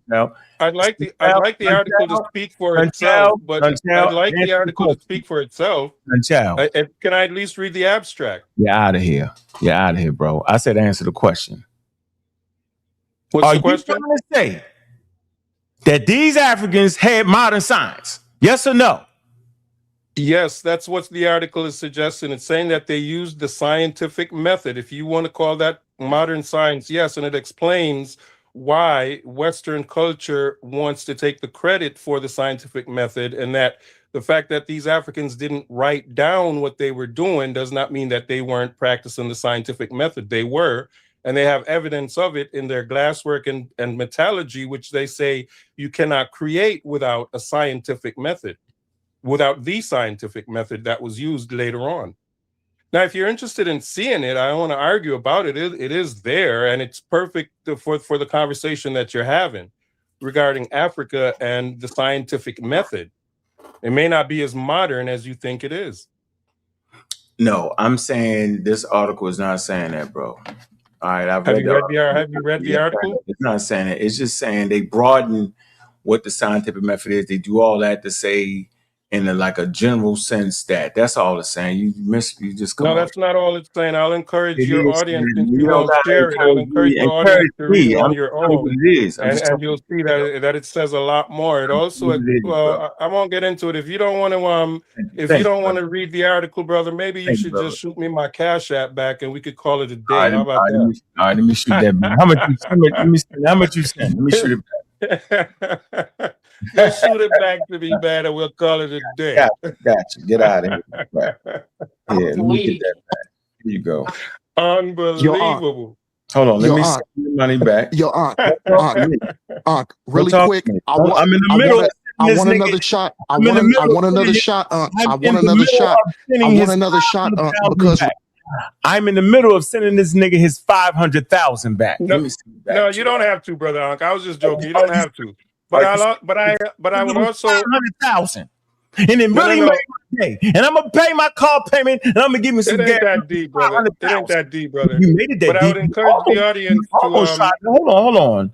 First of all, don't ever tell me to send you anything back, because I'm gonna send that shit back no matter what it is. That's first of all. So I'm gonna send you your 500,000 back, my nigga. And as a matter of fact, don't you ever send me nothing again, since you use it as a weapon and try to weaponize it.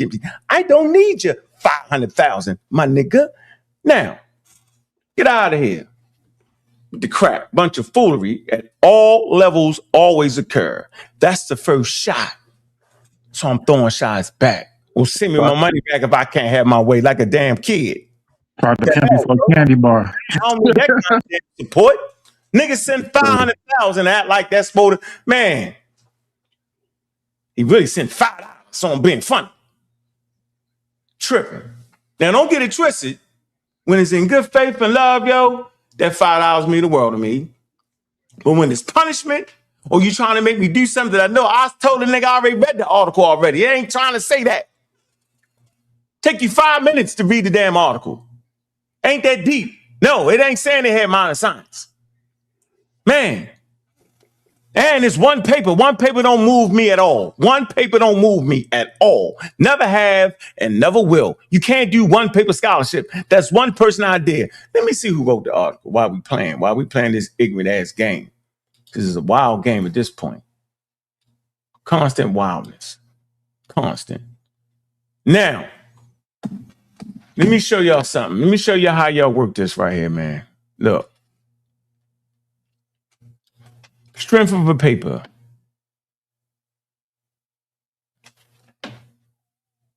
Look, let me show y'all something, man. You know, it's too many levels to have to teach on at this point, yo. Look, all right, here's the article. You got 2 people that wrote this. All right?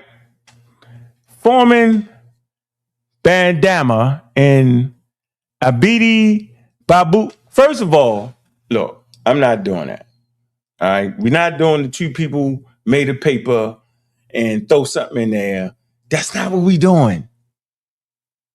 All right, the strength of a paper is an amount of people that work on the damn paper. Let me show you what a strong paper would look like. Let me show you what a strong paper would look like. All right, hold on. Let me find something that I can show you. Let's see if we can. Hold on. Let's see. Show you the difference. All papers aren't created equally. All right. Okay. Okay, so if we put, how about the favorite one everybody reading lately, the Egyptian article, right? Hold on, let me see.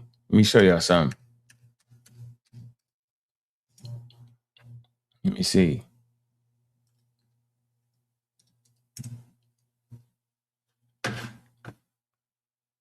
Hold on. Let me show you something right here, y'all. I'm tired of playing this game with y'all. Now the pseudos is trying to just bring up a damn article.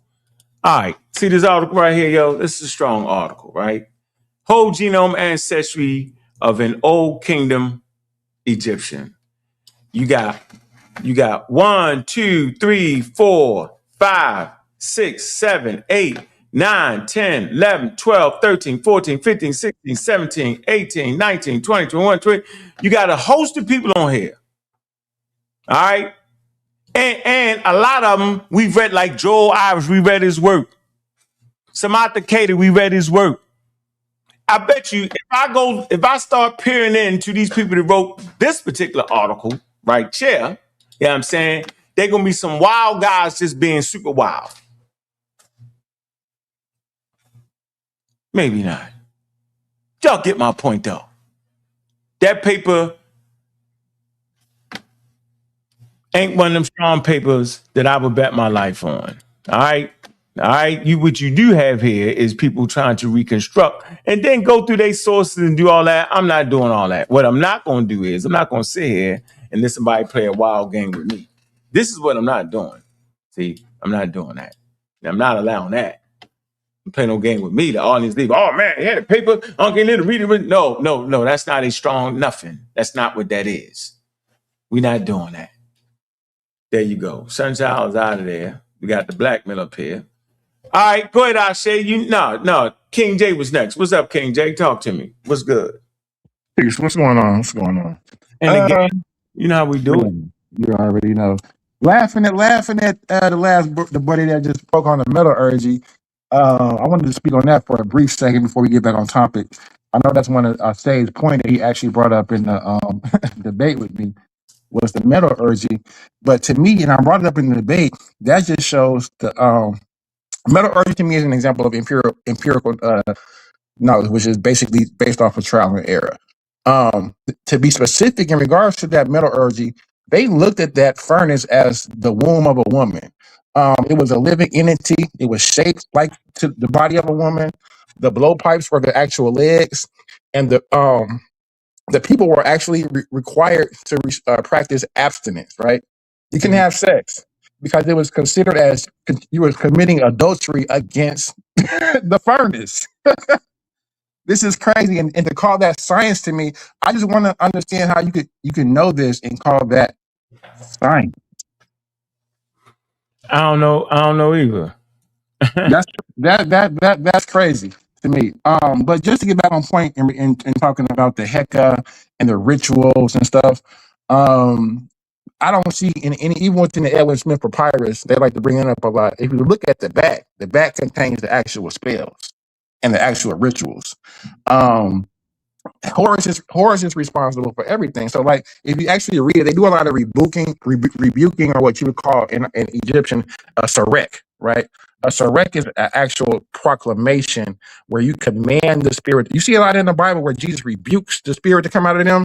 Yeah, Same exact thing.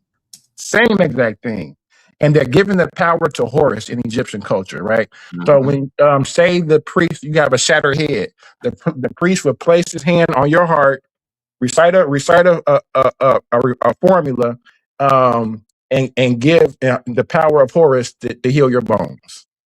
Mm-hmm. I mean that's call that science to me is a little bit far fetched. So I'll yield at that. Mm-hmm. Okay. All right. And just for the record, for all y'all busybodies that think y'all understand a paper based off the damn title, man, this paper does not argue. You know what I'm saying? That Africa had science like they had post-Enlightenment Europe. It does not argue that at all, yo. It just claims that Africa had an advanced technical knowledge, indigenous scientific traditions. The word scientific does not equal science. I'm tired of saying this over and over and over again. It's like y'all can't comprehend. Scientific does not equal science. It could, but it does not automatically equal that. Science does not equal science. It could, but it does not always equal that. Scientific thought could equal science, but it does not automatically equal that. You would notice if you talk to people who have careers in science. It's a way of writing. It's a way of comprehending the issues that you will understand. They don't want to reinvent a whole word. Look at that LGBT or something. And you know what you just said? Mary Summer, and I keep putting it in the chat. Mary Somerville is the first scientist.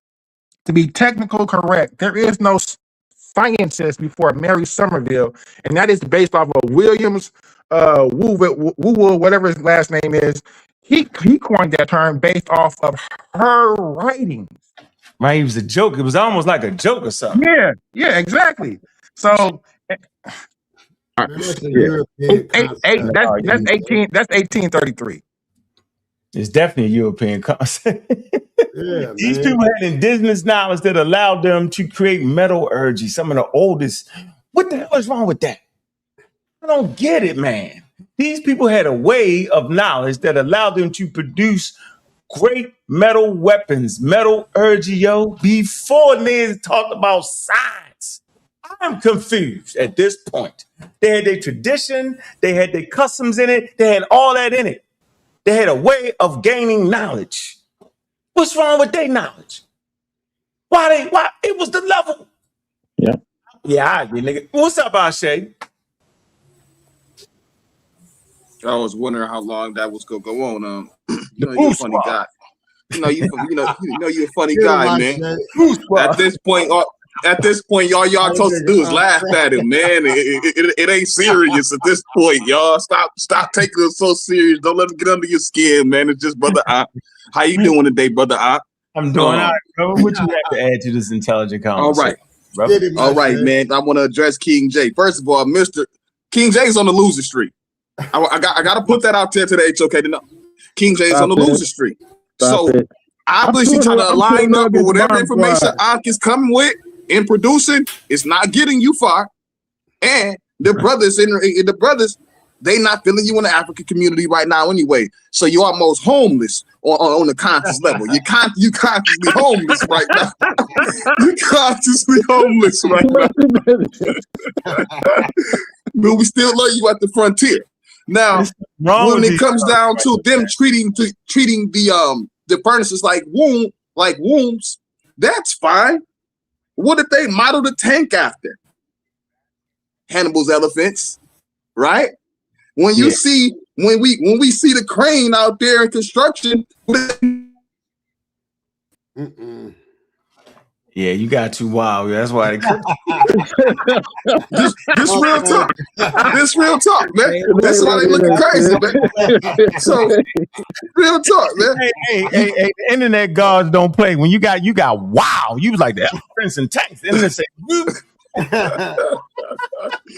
no, man. So, but no, this is real deal spill though. Like when we looking at these things, like they modeled the tanks after the elephant. You know what I mean? Like this is dealing with Hannibal. Look everything that I'm saying up.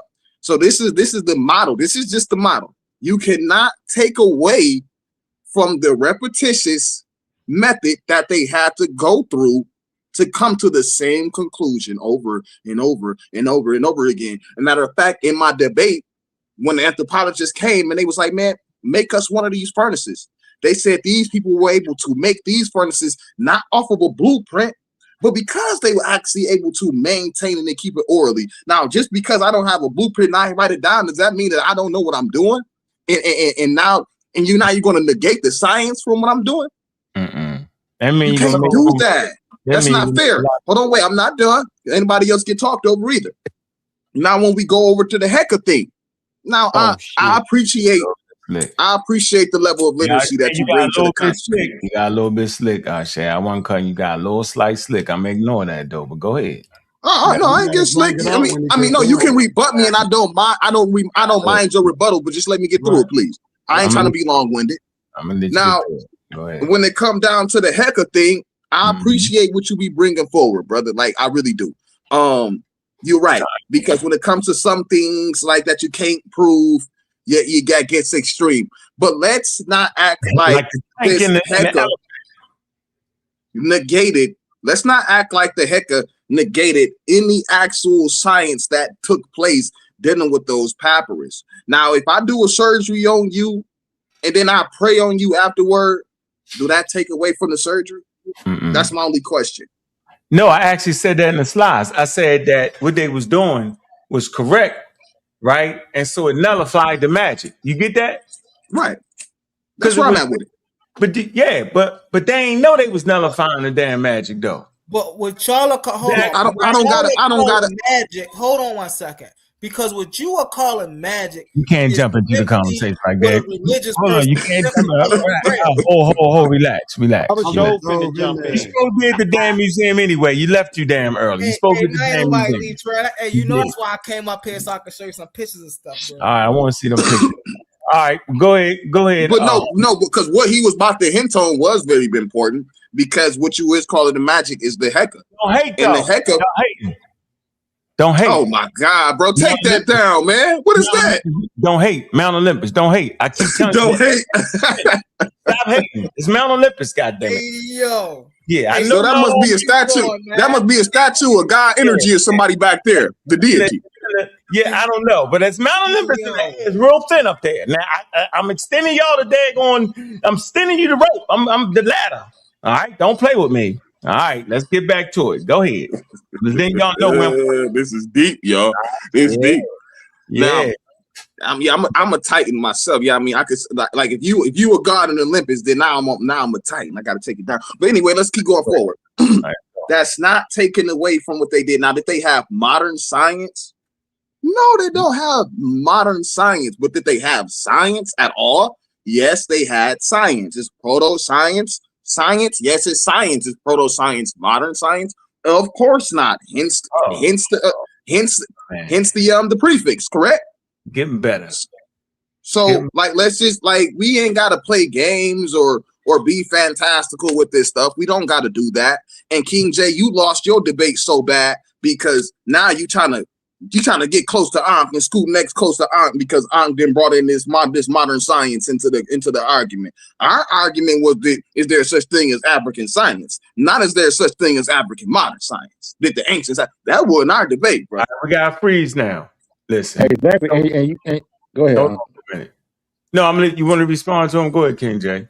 Yeah, I did. And I mean, and that's how you lost, I say, because we already know that science lacks subjectivity, right? So if our ancestors contain any subjectivity in regards to deities or anything in an explanation, that's not science. Wait a minute. Hey, King J, are you That's saying? philosophy. Hold on, King That's J. You philosophy. contradicted what Ankh said in this Hold on presentation for a minute. because Listen, y'all gotta hold on for a minute. Let me get this straight for y'all. Episode 1 is on his channel, right? It talks about how the conscious community denies expertise, right? Listen. And I was always talking about modern science. The black allergy buzzed up in everybody and overwhelmed them, right? Because I never was talking about nothing else but that. I was showing the history, right, of scientific thinking all the way to modern science. Science is modern. I'm saying is that our ancestors were able to that's not reach true. the level. Let me just finish. They was able to do what they was doing without the modern thing that we call science. Modern science Well, is of the course, they best way wasn't of in the knowledge. modern You times. can't cut me up. You can't cut me off. That's not what it is. You just failed. Right? I'm saying the set of things that came together is what makes it science.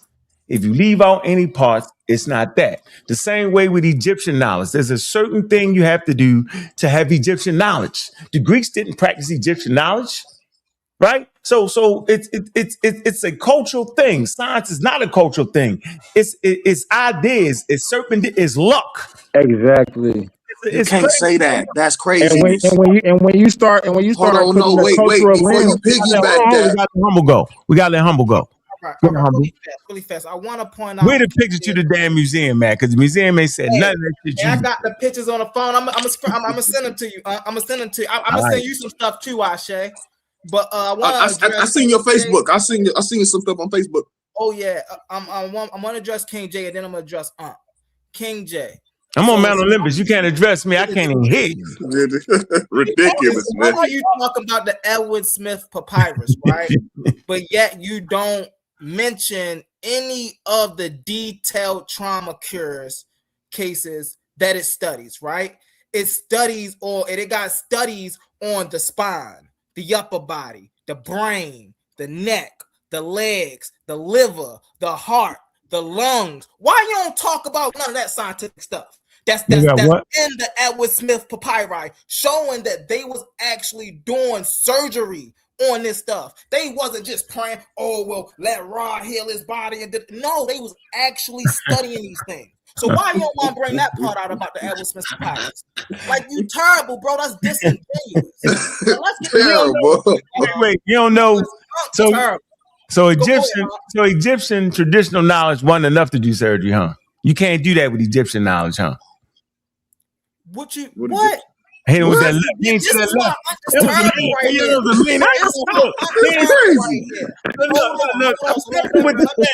The jab made him close his eyes. I want y'all to believe. Hold on 1 second. Nah, that's your question. Humble, you gotta ask my question. Go ahead. I said, so Egyptian traditional knowledge was not enough to do surgery, huh? That's all part of the Egyptian traditional knowledge. Clearly, science is a part of science. No. I asked you a question. No, it's not. That comes later on. How? It's surgery of science. It's surgery of science. Nah. Yes. No. You gonna hear this man? No. He said surgery was not a science. No, it's not. All I gotta do is cut you and pull something out you. Listen, y'all. Ankh is correct, and the reason why Ankh is correct because science goes out the door. Look who you got with you. Calm down, real quick, brother.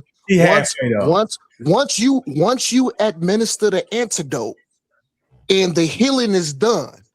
Science goes out the door once you read a spell or incantation. It's not science no more. Yeah, he ain't even watch your presentation. This crazy, man. Calm down. Because I see the thing is, I fought Ankh. If y'all paid attention, I fought Ankh in the beginning, and I moved the goalpost. That was the fight. So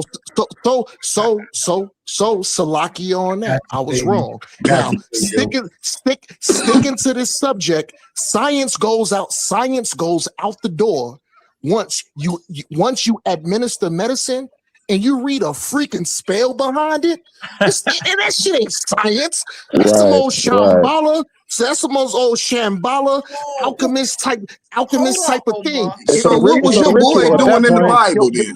It's a sacred ritual. He finna get cooked. Hold on. Listen, no. It's the art of the conversation. Hold on, Omar. It's actually the art of the conversation, right? I got a leadership by example. I've been a nut for a long time. Yo, wilding out. I'm not doing that no more. No, but no, straight up though, Bobby. Straight up though, Bobby. Omar, You relax. cannot Omar, listen. Omar, relax. Omar, I'm trying to make a point here. So let Omar talk, right? And then humble. And real quick. No. Let Omar talk, and then we gotta let some help in here. Sabia. Let's say Bill jump in there real quick. Yeah, go ahead, Omar. Finish your point, bro.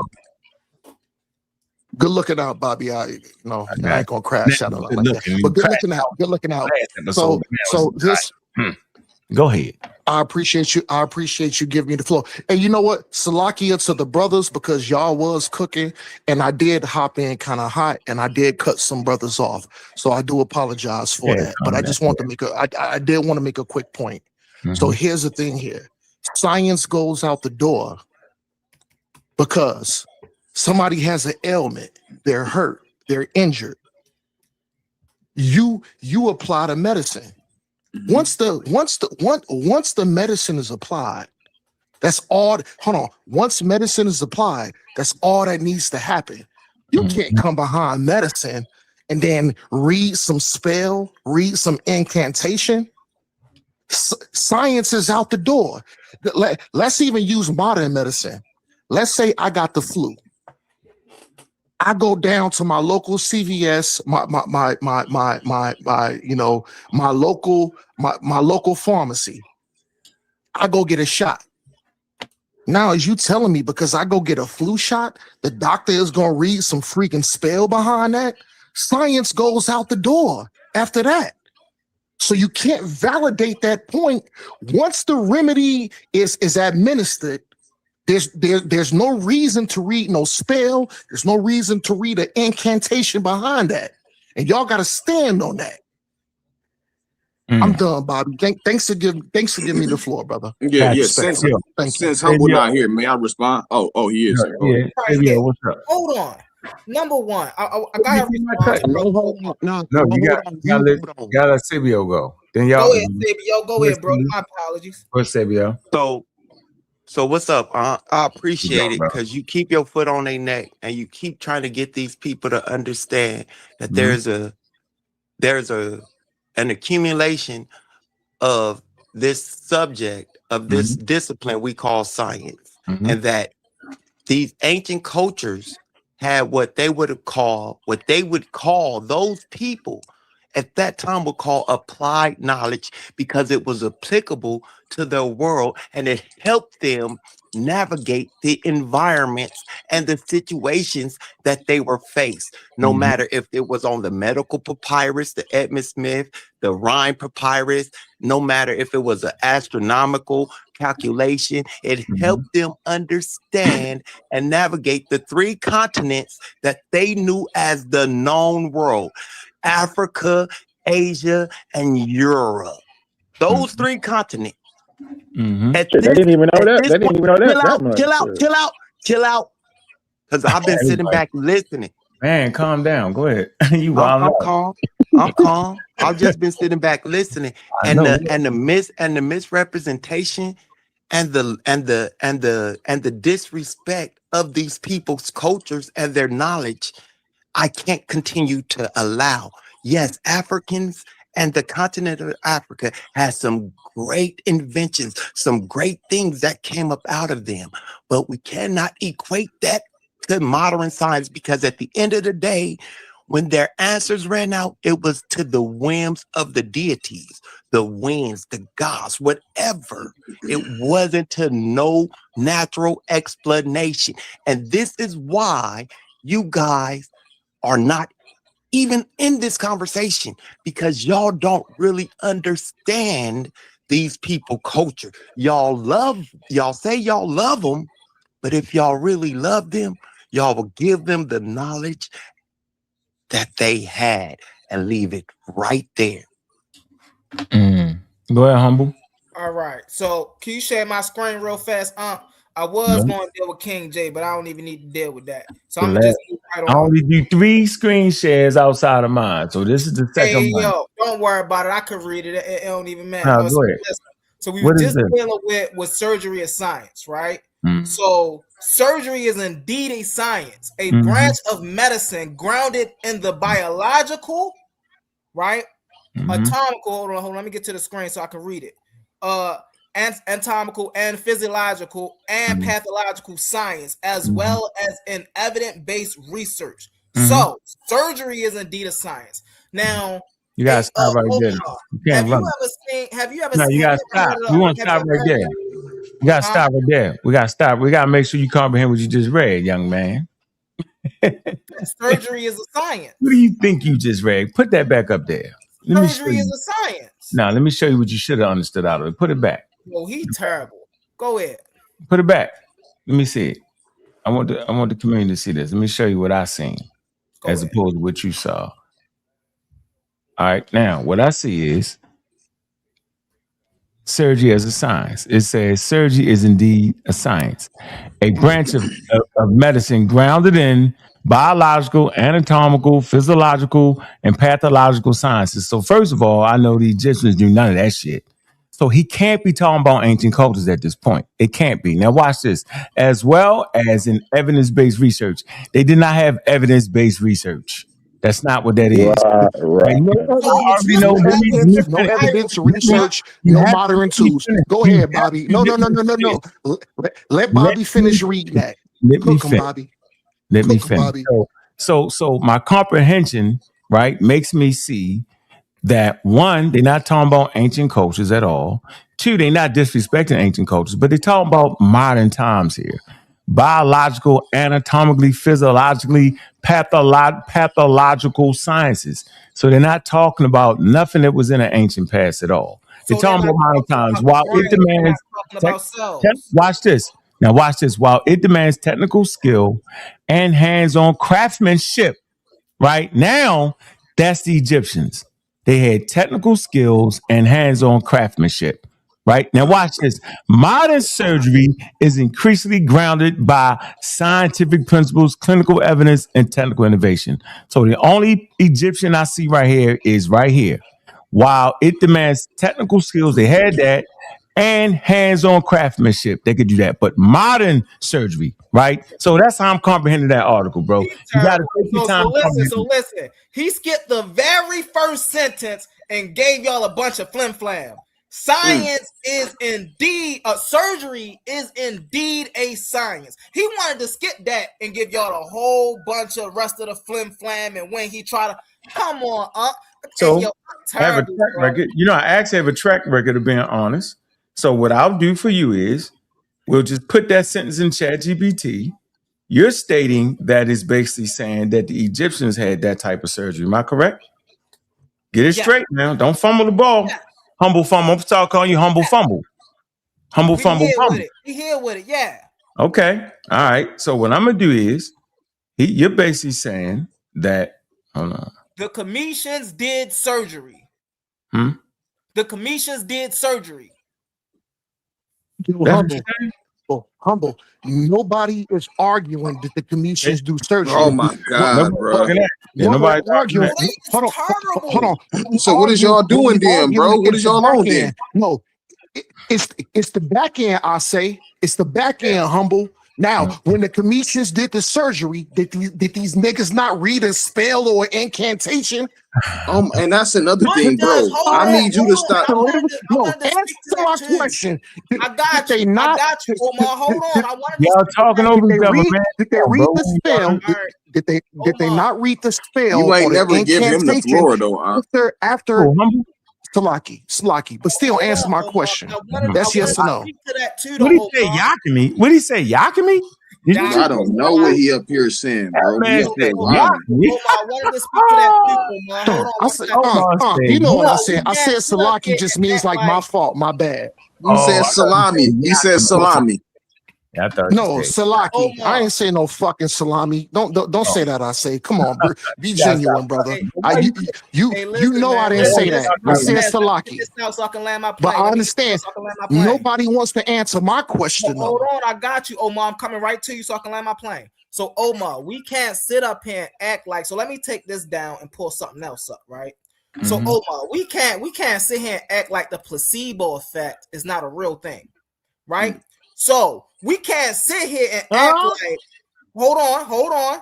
We can't sit here as we read this, right? How did a placebo effect actually works? When you believe you're receiving medicine, your brain can act like a personal pharmacy. It doesn't just pretend the pain is gone. It can actually release endorphins and eucalyptus to natural painkillers that physically block pain signals. So don't sit up here and act like when the Catholic people are sitting here praying when people are going through surgery, they know they did a real surgery, but they know the prayer works as well. Why? The placebo effect is a real thing. So how are you sitting up here saying, oh, well, Cedric, the prayer works as well.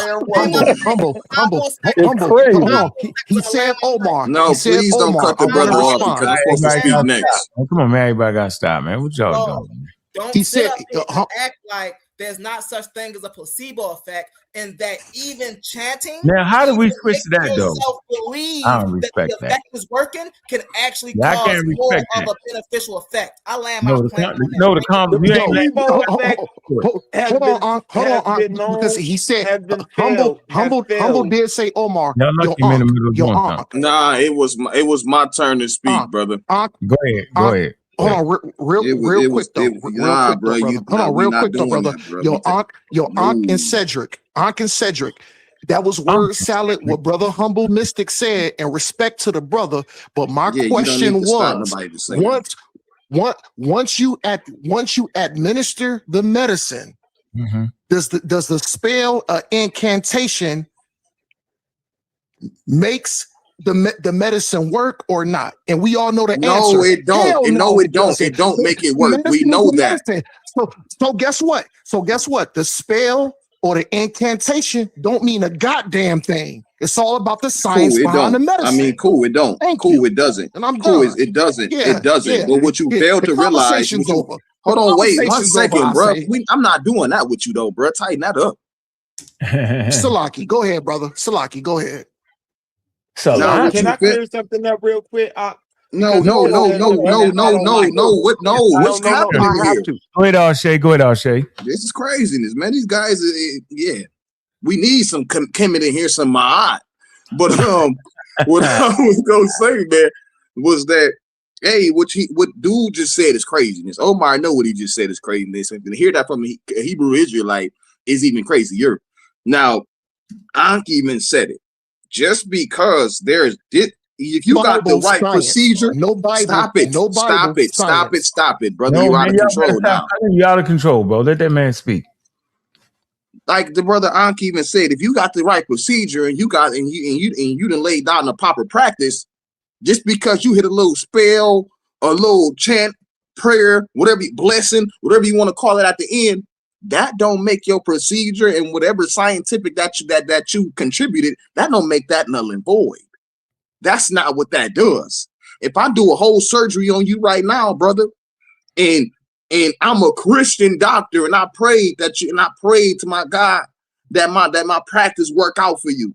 I know I did all I could do on the physical tip, on the scientific tip, right? But just because I hit a little prayer, do that take away from anything that I did? As far as the surgery, do that take that away? Absolutely not. That's the answer to that. Humble, I'm not on my laptop right now because the guy Sabia, he said something also redundant. I want you to pull up the definition, just science. Just science. This is just the definition. This is where they crumble every time. We don't crumble at the definition. The definition is gonna kill you. Okay. You crumble already. I ain't even got to do that with you. That's why I'm so humble. Are you really going to try to change the definition of the word science? Look, watch how angry they're going to get. Like, calm down. I'm not going to get mad. I ain't going to get mad at all. No, not you. Not you. Oh. Go ahead. Share the screen. It's up there. This is sad. Y'all not even on my level. Yep. There you go. So what is this? The systematic. Okay, now remember what he was saying. He said the Egyptians only had. What did he say? Something to observe and get through. What did you say, brother? What you say they had? You want me to repeat it? I'm gonna tell you. This is what the Egyptians and all those ancient cultures had. They had applied knowledge, something that helped them navigate their world and their environment. Applied knowledge. Okay, so let's read the definition of science. The systematic study of the structure and behavior of the physical and natural world through observation, experimentation, and the testing of theories against the evidence obtained. Did the commissions do that? Good shit. I don't think so. You don't think so? Did. I don't think they did. I don't think they had any. I think they had applied knowledge, so they was able to what apply. What was your thing? What did he say? They ain't have all that. Come on, man. They did it. Applied knowledge. They had applied knowledge. This getting deep. They had applied knowledge. Ashe, what is applied knowledge? Can you read that, please? Applied knowledge refers to the practical use of knowledge gained in one context and applied to solve problems or improve practices in another context. It involves learning. Who's the flow folks? Not me. It involves using learning. It involves using learned information and techniques to address real world issues, distinguishing it from theoretical or abstract knowledge. Essentially, applied knowledge is about actively implementing what you know to make informed decisions to take action. I was right and you are wrong. You body slammed yourself. Y'all just body slammed yourself. Hey, y'all need to catch up to Watch me. this. Y'all need to catch up to me. Watch this. Can you read that for me, Ashe? Yep. Applied knowledge science is the practical application of scientific and technical knowledge to solve real world problems, develop tangible solutions, and improve process and improve processes or products. It focuses on turning existing scientific principles into tools, systems, or services that have measurable benefits in industry, healthcare, technology, and daily life. I say the way you type it. The way you typed it in, we got to blow that up. Hey, we got to blow that up. We got to blow that up. Hey, we got to blow that up. What are we doing? I made them body slam themselves. I made them body slam themselves. Cut me off, man. Hold on. I'm trying to do the bomb to slow everybody up. Down. Hey, man. All I want to say is for these conversations, reading comprehension is essential.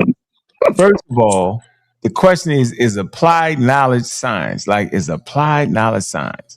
Applied knowledge science is the practical application of scientific and technical knowledge, okay, to solve real world problems, Joe.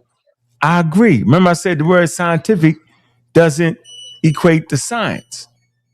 It could, but it doesn't automatically. So in this context, they're simply saying knowledge, right? Scientific. Can we slow you down right there and get an example of something that's scientific but not science? So we have a firm understanding. Knowledge, the way they applied their knowledge. They did it in a practical way. They had empirical data. They did all that. But it still wasn't the group of things we're talking about. At this point in history, the phenomenon is not the authority. That's the key point. No. Do you know what I mean when I say the phenomenon is the authority? Do y'all get that though? You talking about like the natural occurrences around them, the desert storm. What you talking about? No, I'm saying at that point, man was the phenomenon. Man was the authority. Yeah, at that point, yeah, man is running things. Man is writing texts and he's coming up with philosophy. He's telling the people that he's the incarnate God on earth. He's doing all of that. You know what makes Ankh right? You know what makes Ankh right? And y'all wrong because bro, you're terrible. This is what humble. I mean, on my real quick, I'm gonna answer. No, calm down. No, keep it there. Hold on, bro. What's highlighted in black? Hold on, yo. We're trying to. Ankh is correct. Hold on. No, I don't care if I'm correct. But what we can't do is talk over each other. Calm down, bro. What did Ankh say? See, this is where y'all fall short. I was trying to answer. I'll say question real quick. We're gonna get this out the way. No, real quick. No, I'm not read here. the No real quick. highlighted black words. You're not doing Humble it real and quick. I say started off from the beginning. Listen, let me show you. I want to get back to the context of what Ankh said was in the highlighted words. What y'all brother said, it was the beginning, and it's not because it was highlighted. It's highlighted in black. Nah, bro, you out of order, yo. You flunking. Way out of order. You out of order. So we see right here what we have is his co-pilot search, right? Surgery as a science. Now, y'all heard what the hell I said. Now, he said it was talking about indigenous cultures. So here's the question. Was this claiming that indigenous cultures did not have surgery? All right. I put that in there for a reason because I know they had surgery. It say, or surgery as a science, or was it talking about modern cultures and modern surgery? I said it was talking about modern cultures and modern surgery.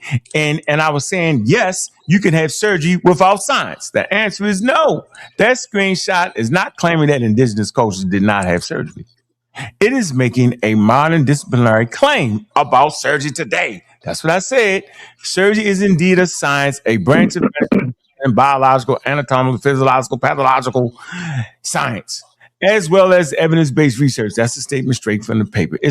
That means that describing modern surgery as part of the modern medicine, because modern surgery is connected to anatomy, physiology, pathology, biology, clinical trials, evidence-based, sterilization theory, antiseptic. Man, listen, bro. But he wasn't responding to you. Here's the point. Here's let me finish. No. Let me pointed out. He tried to pull a pit bull in the Capone on me, I'm watching what he doing. He tried to pull a pit bull in the Capone on me. No, I'm finishing my point. Regardless of what you claim it to be, I'm making my point. The pit bull right here. Yeah, Humble tried to pull the wool. Come on, man, y'all. I'm gonna put everybody in the back. We don't want to mess up the class. I start getting upset and start cussing niggas out. I don't want to do it. Mm-hmm. It says, so the statement is mainly about modern surgery as scientific medicine discipline, not about denying that older or indigenous cultures perform surgical procedures. Okay? It's a careful way to frame it would be, let's see, I'm not hiding nothing. Indigenous and ancient cultures absolutely practice surgery and surgical techniques. It, in many cases, such as wound treatment, bone settings, trepanation. I think there's triage. What's that? Trepanation, cardistry. It's a tooth extraction. What is it? What's the word? What's the word? I said trepanation. What the hell is that? I'm going to look that up. You know, what that is. Hold on. And other practical operations. Let's say, but that does not automatically mean they had surgery as modern science. In a contemporary sense of research-based medicine discipline grounded in anatomy, physiology, pathology, microbiology, anesthesia. Man, come on, man. Of course not. Why would they have that? Why would you? Come on, you got to do better than that, bro. Of course they ain't got that. But that's why he pulled up the source in the first place, yo. No, you think that's what Humble was trying to say? Yo, he terrible. He knows that's crazy. What I was trying to say. He knows. Now watch this. Hold on. I'm gonna read this. It is talking about surgery, not making a claim that indigenous cultures lack surgical skill or surgical procedures. All right. So watch this. Watch everybody. Watch we sit back and hear what he got to say, and watch he buffle himself out of that. Because we heard what he said. We can play the clip back. He put that to say that surgery was science. That's what he said. Yeah. King, did you not say that? That was the whole point of pulling it up. So that surgery was. Hold on, Humble. Hold on. No, hold on, Humble. So what I did was I wanted to prove that, wait a minute, bro, you can actually do surgery without science. Right. So I proved my point. You did not. Humble. I did. Hold on. The whole point of him trying to prove Humble. Let me share my screen. Share my screen. No, I'm done. You don't know how to read it right. Share your screen. Man, you wild. He don't know how to read it right. Go crazy. That's diabolical, man. You got to be able to convey your idea, because now you're reading and fumble bumble. You fumble mystic. What's up? I got my idea right here. All right, go ahead. I'm just not trying to tell y'all is yes. Let me repeat that real quick. Ancient distant surgery is scientific found. Man, you ain't reading that right. I'm gonna take it off. I don't want to embarrass you again. You I good? bet he don't want it. Yes, ancient Kemet did practice surgery, and parts of it were science, especially compared to other ancient cultures. Their medical texts show structured observation, diagnosis. Oh, hell no. Come on, he yeah, the part of I'm gonna give it to you. Part of it. You won. You got the part of it. Can we go with the part of it? Are we all comfortable with the part of it? But that's the part that we're talking about. The Tim. We won $1 million and I had part of it. My part was I won $100.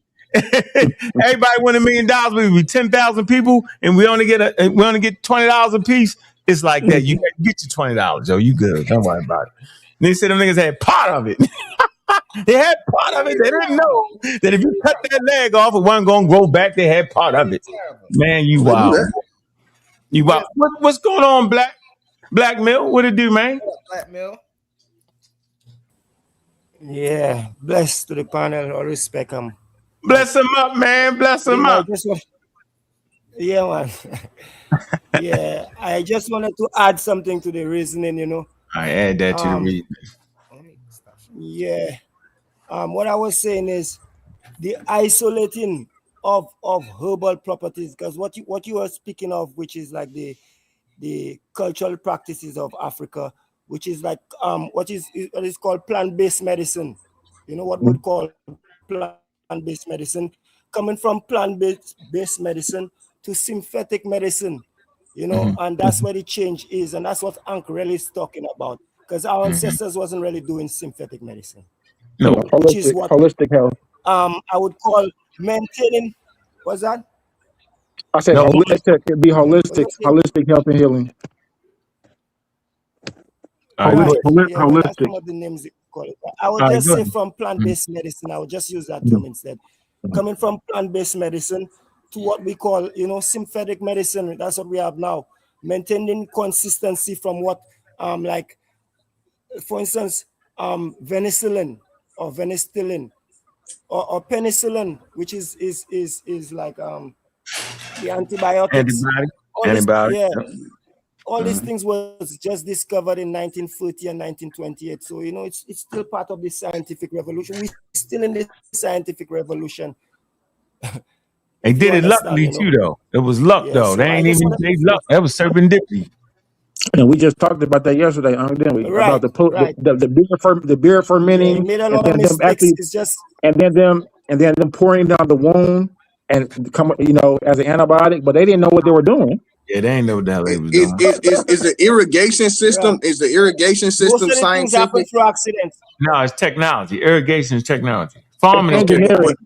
That's definitely engineering and technology, but is there a scientific process? I think it requires scientific thinking, though, Ashe. Scientific thinking. That's part of scientific thinking, though. The difference between me and Ankh, I'll tell you the difference.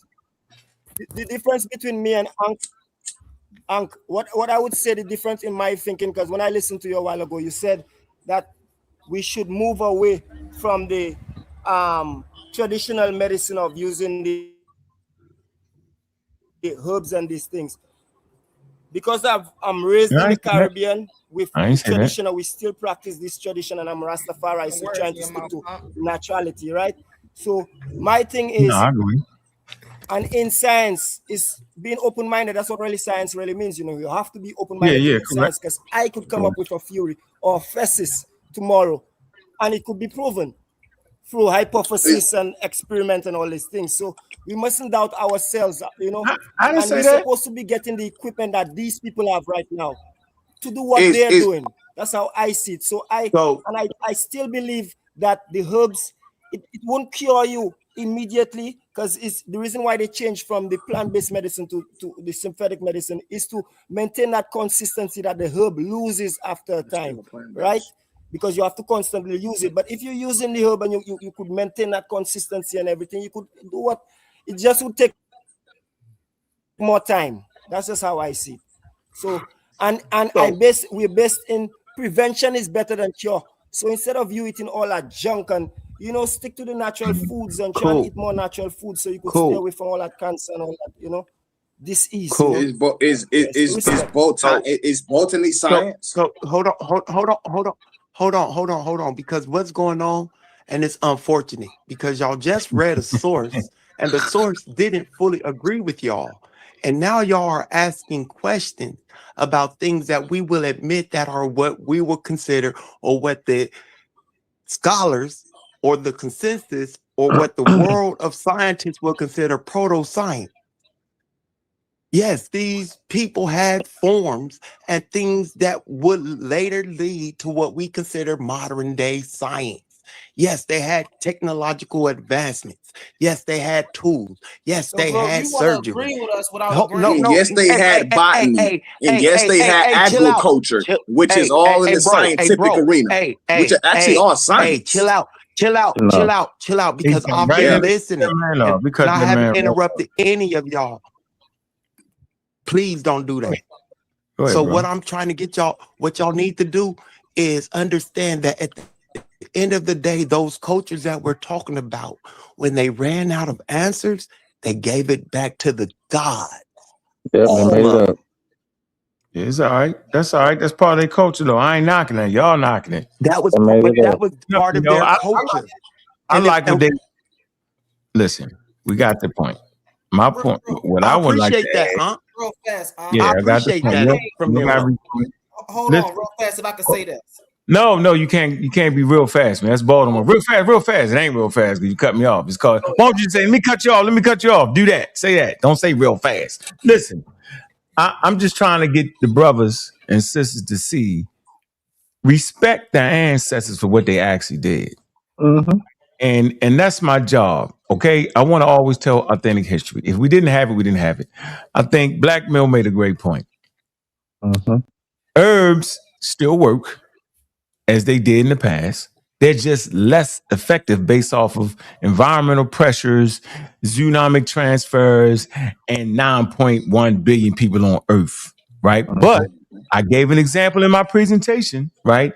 And I got a whole presentation around that. I want y'all to know that 70 to 80% of the continent of Africa practice traditional medicine, yo. So nobody can sit up on this damn panel and say that's just trash. No, you're trash for saying it. Because Africa has the youngest population. They're still reproducing valuable offspring. Maybe we need to take a look at what we're doing. You ever thought about that? Maybe they need to sit a little more closer, right, to the traditional medicine, right? Maybe some steps they may have missed. Maybe some more to learn. I understand that. Science is self-correcting. That's why they actually do sit down and talk to the traditional African practitioners in Africa, in Asia, all over the world. They still sit with them and gain knowledge back and forth, y'all. So I'm never saying that herbs is trash. I'm just saying evidence-based medicine is way more effective in the environment that we're now in. That's all I'm saying. That's the point. All right. You only got what you got, though, right? Right.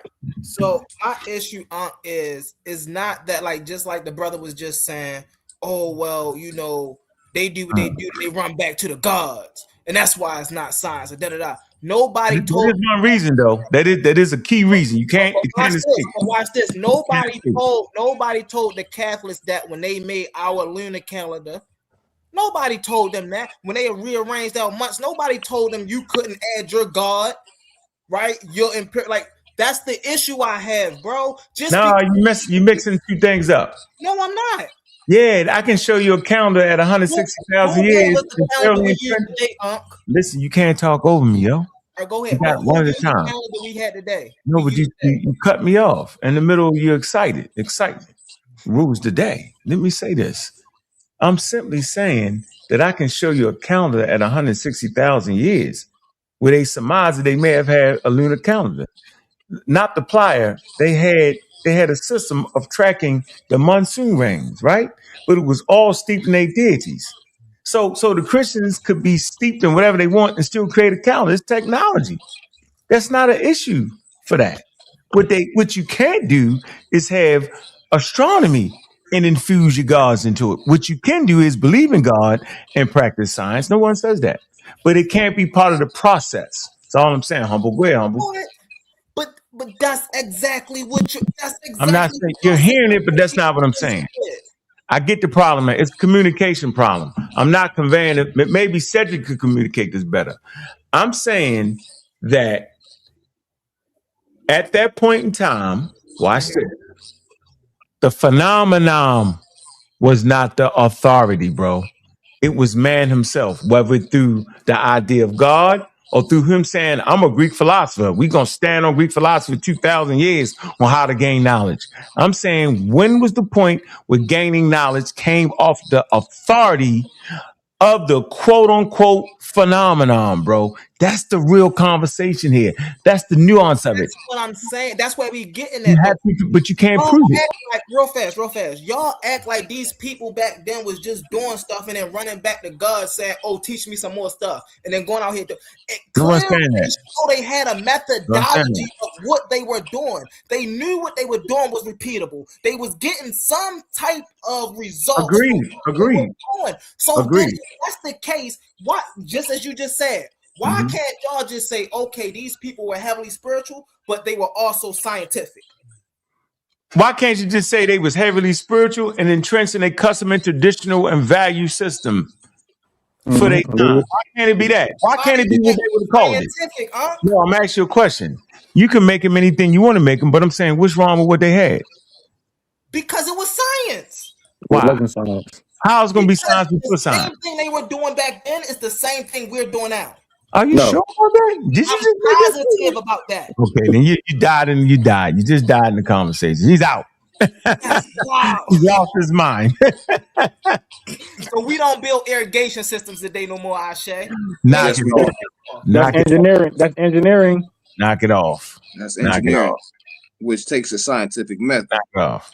Which goes to the scientific so I method. say, remember when you asked the question, what was scientific but wasn't science? Engineering is that thing. You crazy. Yeah, engineering. Yeah, engineering is that thing, because I say it's I can a build a product bridge, of science. and when I say if I build a bridge, I'm going to use math and I'm going to use physics. That's still It's not a product science. of science. No, it's not. Okay. So, irrigation. Engineering. Engineering is not science, bro. Now we're not at all. Now, you know what I mean? So the Roman aqueducts could make water go up a hill, yo, for long distance. They thought science was magic, yo. Yeah, they ain't even mess with the Greek knowledge. They thought that was magic. We ain't tripping. They had engineering feats. They had the math. Yo, as long as you got the mathematics, they can measure. So what's next? Agriculture ain't science? What's next? That's next. No, agriculture is not science. So you can't go to school for agricultural science. You can't get a degree in that. Yeah, just like Humble can talk about surgery and science. Yeah, I'm asking you a question. Being agronomist. Hold on, Black Mill. You did the same thing Humble just did. Humble Bumble just did. He read something, placed it on ancient people. We put it in ChatGPT. It wasn't. So now in 2026, right? You can actually get a degree in agricultural sciences. Absolutely. My man, I give you what's my man that did the peanuts? What's his name? Carver. Carver. I'm gonna tell you how wild we are. You will hear everybody talk about George Washington Carver, and how he got on his knees and he talked to the plants and he did all that. You will never hear them say that man was a scientist. So my question is this: we still lean on that. You don't consider George Washington Carver a scientist? He is a scientist, bro, but no one says that. They said he talked to the damn plants. Who the hell don't say that? Who? No, what are you saying? First of all, that's my first time ever hearing that. You ain't never heard that he talked to the plants? No, I ain't never heard that one. That's new. Hey, Black Mill, tell him, man. He's youngster coming in this thing. No, I'm not a youngster, bro. That was just not part of the educational system I was into. That's not important. He did talk to the plants. How does that nullify his scientific method? It doesn't. That's the point. That's the hard part. That's not what we're saying. That's not what we're saying. We're not saying it nullified nothing. You keep saying that. Go ahead, Black Mill. We ain't saying that, bro. You keep saying that. Engineering is a product of science. It's applied science. Yeah. This is deep. Agriculture is science. For you to sit here and act like they didn't know the plants that they was dealing with, the seeds they were dealing with, the time to plant them, the time that they would be ripe and fruitful. Man, then you crazy. This is getting deeper than I thought, man. It's getting deep. Just trying to create a code. You trying to create a code in science, man. This is deep, man. You trying to like recreate it. You said cooking was science, agricultural science, and it is, and you can look that up, and it is. Agricultural science.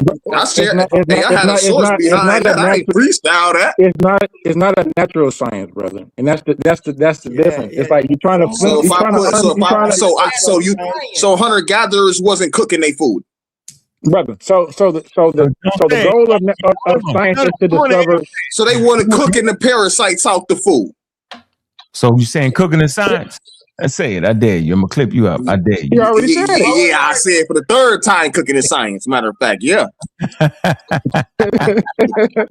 Yeah, that's not playing with me, man. I say the goal of cooking. Listen, the goal of cooking is to come up with a nourished meal. Hold on, KJ. You see, we dealing with 28 years old. He's full of vigor. full of nourishment. I'm mad. Definitely followed you at 28. I was wild like that. That's funny, yo. There you go. Y'all heard me from the 28-year-old. Not trying to marginalize. Bro, so when you caramelize the sugar and look at him. You evaporating stuff. You in there going. You a chemist in the lab. At that point, come on, man. Look at King J, man. That's like we lost the debate. Hold on, time out. Hold on. I got one joke. Let me get my one joke in. Oh my God. When they in the crack house and they cooking that dope, that's chemistry. I was just about to tell you that. I was just about to get you with that. I swear. I'm a fucking scientist. That's the damn case. Come on, man. I'm putting 7 on every 28. Stop playing with me. Hey, man, y'all done kill science. Hey, drop that ice. Mill. Hey, Black Mill, where you at? Man, they done kill science. I'm a fucking chemist. 20 seconds right quick, because I did mute out.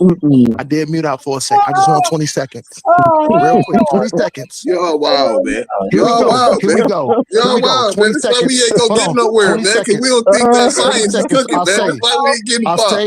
I stay humble. This is for y'all. I say in humble. Here we go right quick. 20 seconds, brother. When you 20 seconds. 20 seconds, real quick. That's real spill. That's real. Believe that too in his heart, and all he know, that's science, that's chemistry. What is going on? Let me get it right quick, Ankh. Can I enjoy my laugh, Omar? Can I enjoy this moment in time with these brothers? We're just laughing right now. We're tripping off the fact that man say cooking is science, and Lord knows, don't let them caramelize the sugar. That's definitely chemistry, and don't be in that dope house making that crack, because, man, you a scientist. I said, come on, man. That's a fact, though. Things a whole 3 weeks, and you got me. You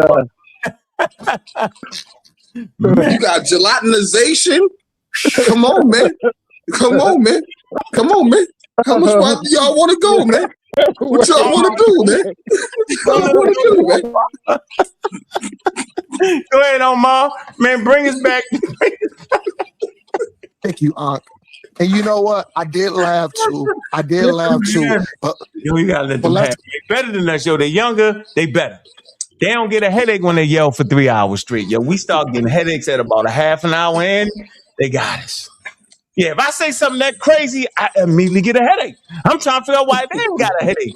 Humble Bumble read something and seen something totally different. He seen the Egyptians jumped off the page. I said, wow, this man seen the Egyptian surgery right there. I said, wow, Humble Bumble. Then I should say, man, look, man, we cooking. It's science. I say, huh? He say, man, in the crack house, but they chemists, when they caramelize that sugar, man, I say, wow, they got a whole different worldview. I think I'm at Mount Olympus. Yeah, they on Mount Kilimanjaro. We gotta get them off of Mount Kilimanjaro, ladies and gentlemen. They in 2 million-year-old tradition. We got the same. Yeah, Ankh, wow, man. Wow, man. Waited 2 hours and 55 minutes and 18 seconds. I admit defeat at the hands of the youngsters. They got me, boy. It's a fact, though. But I wanted to say a while ago, agronomists, according to the consensus, would be considered a scientist. So what some modernists practice in agricultural science would be called like agronomists in our modern day time, which is somebody maybe who has a degree. Correct. And they deal with genetics and all that. It's different, yo. Yeah, but it's built off of the ancient tradition of farming. With no doubt. That's the base of it, right? That's the accumulated knowledge, yo. That's all I'm saying. I wanted to say something else on even just the whole spiritual part of the gods and all these things and people praying and all that. Yeah. Would you admit, Ankh, at least, we're coming out of that whole spiritual, magical kind of thing, because what they considered in science, the germ theory is what had changed that whole philosophy, right? Yeah, yep. Right. So, because they thought the germs was mad. They thought the germs and stuff was a god or something. It was wild. Yeah, at the time, because they didn't have microscopes on these things. They couldn't see it. They ain't know what it was. They thought it was everything but what it was. They ain't even know to wash their hands right. Right. Yeah. With high rates of infant mortality and women dying because they would go deal with dead bodies, then run back up there and deliver the baby. But would you admit, Ankh, if you're down and you're feeling like emotionally, we're speaking about emotions there, right? You're down emotionally, and someone comes and speak some, polite, kind, good words to you. Wouldn't that make you feel better? Yeah, that's true. That's real. Yeah, and we respect when the conversations like this, yo, it's better for all our psychology. It's better for the community here to have some fun. If you're stressed, that stress kills. If someone is stressed, someone could come and relate to them some kind. That's why it's called hospitality. Yep. Keep you out the hospital. I'm gonna let y'all closing words, man. Man, hit the Cash App. Been a great show, man. I appreciate everybody coming through, yo. We gotta keep it like that. Where is the link? Here go the link. Somebody want the link? Here's the linky. The link. That was funny. Y'all crazy as hell. That was something too, Bobby. You know what I'm saying? I'm gonna show love, Bobby. But I just kind of want to finish out with this. You know what I'm saying? Because before I show the love, no, I'm playing with you. Go ahead. When I gotta go through my ribs, she coming back with the groceries. I'm gonna have to come down, and then I'm gonna shoot you to Jones straight up though. I trust you. If not, yo, I'm gonna make a whole show. No, I'm playing, yo. Go ahead. Joe. I know, Joe. Come on, Joe. Go ahead. You great. You got me, Charlie. I always show love. So this is just why I want to kind of to land that, because this is what we gonna do. And this ain't talking to you, Ankh. We talking to Brother Humble. Brother Humble know I loves him, but we gotta drop Brother Humble off that sales point. My Baltimore niggas know what I'm talking about, goddammit. We're gonna have to drop Humbles off at the goddamn slave port at Sales Point. Let's land this plane right now. Let's land this plane. I'm gonna read that shit. You ain't see what we seen. Go ahead. Yeah. I had to say that. Because I've been to Phil's Point. I've seen the slave ships, and it is damaging, but it is truth. But always shout out to Baltimore, to my B-more niggas, straight up and down. All right, straight up and down. So, but I just want to land with this because I noticed what you said, Ankh, and I noticed it too. Humble and I say was pulling a lot of shit up out of freaking AI. So now I'm gonna go to AI. Oh, what? No, science applied with spells is not considered science. Science requires empirical evidence, observation, which I said earlier, observation, testability, and repeatability, while spells, magic, and witchcraft fall under myth, superstition, and supernatural folklore. Right. Supernatural. Hold on. Now let's go to the precept. When we talk about something being mutually exclusive, hold on. Let me say it in the Baltimore accent. mutually exclusive events or concepts cannot exist, happen, or be true at the same time. I'm going to say it one more time. Go ahead. I'm going to say it one more time. No, science applied with spells is not considered science. Okay. Science requires empirical evidence, observation, testability, repetibility, while spells, magic, and witchcraft fall under myth, superstition, or supernatural folklore. And let's go to my precept. Mutually exclusive. Events or concepts cannot exist, happen, or be true at the same time. I land my plane. Conversation over. Conversation over. Conversation over with. Yeah, they're dead. They're dead. So I'm agreeing with you, Ankh. Them bomb squad niggas got bombed out, nigga. They got bombed. This is what we did. This is what we did. This is what we did.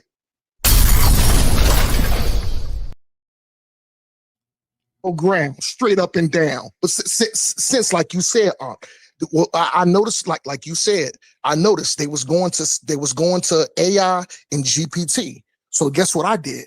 I went to the same thing. So the thing is, if they go there and they pull sources from there, my source that I pull should be just as good, if not validated. Conversation over. Yeah, they ain't pull a source, so they just think. Yo, Ankh, I'm not gonna call it a source like that. I'm calling it that because that's where I say, and that's where humble went to. Like you said, you called it out, and when you called it out, guess what I did?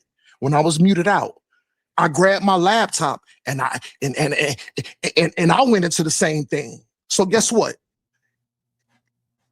What's that? If GPT and AI is they daddy, then it's my daddy too.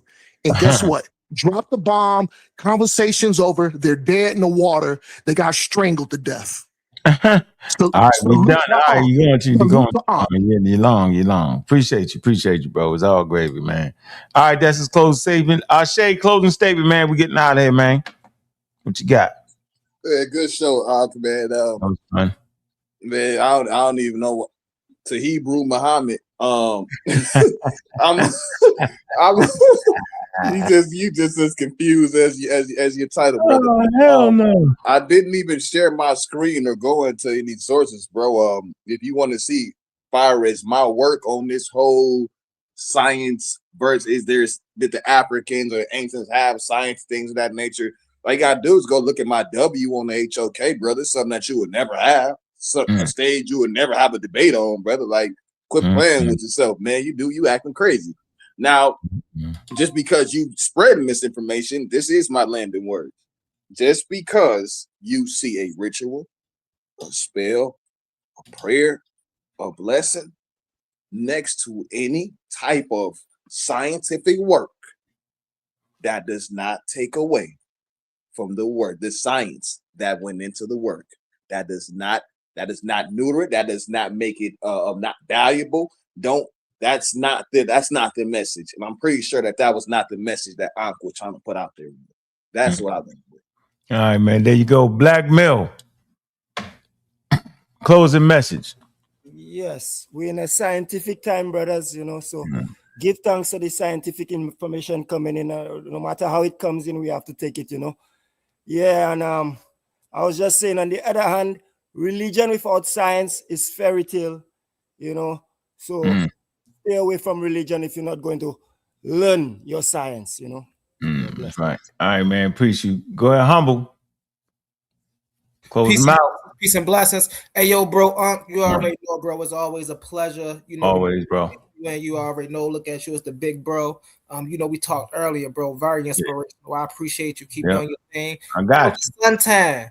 Hey, listen, you was there with my first presentation, bro. I told you, it's a new sheriff in town. We here to show y'all there's a new sheriff in town, Elder Sometime. You feel me? We here with it. I land my plane with that. I appreciate y'all. Right, don't worry about it. They running backwards 100 miles an hour with their feet facing forward. Hell no. Elder Suntan. Peace, just keep putting it out there. Let us keep critiquing and keep, keep doing the searching, the fact finding, because it's all good, It's all good, man. It was fun. We had a good time. One thing I do like about you, Unc, you will say if you're wrong or if you made something. Yeah. But that's something that a lot of people need to learn to do if they're gonna be in this sort of environment, man. Because you can't just stick to what your own, concept and things of that nature. Let us know what it is. You know what I'm saying? Let us know what it is. Man, that's what I appreciate about you. So keep on doing what you're doing. We know you're the mad scientist. Yeah, all day, every day. That's Ngozi. He the mad scientist. I'm the God killer. Okay, killer. That's right. Okay, I'll be correct. God killer. All right, King J, where you at? Peace. Hey, don't worry about it, yo. I got you. You know what I'm saying? I got you. Dive in the server, yo. Don't worry about them. They put me out too. Don't worry about it. That's a good thing when you get put out away from the pseudo. So you doing your thing at that. Don't forget that. Closing statement, man. What you got? Man, this was an amazing show, a good show. I learned a lot. Definitely learned a lot about the caramelization process of chemistry. That was right on. But no, real talk. I learned Pega is not science, at least by our definition. But it was the fundamental energy that made their medicine work. I would just we call it superstition. I would say that they were more just like master practitioners or imperialists of their particular worldview. They didn't separate their physical from the divine. So that in alone just it's not modern science. So I'll end with that. All right, man. We out of here, man. I'm always dropping that ladder, man. Don't forget about me like that. I thought you went.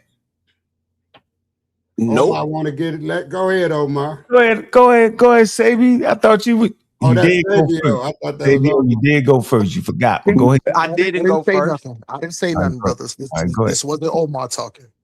Right. Yo didn't say nothing. So you did. No, I did it. I forgot.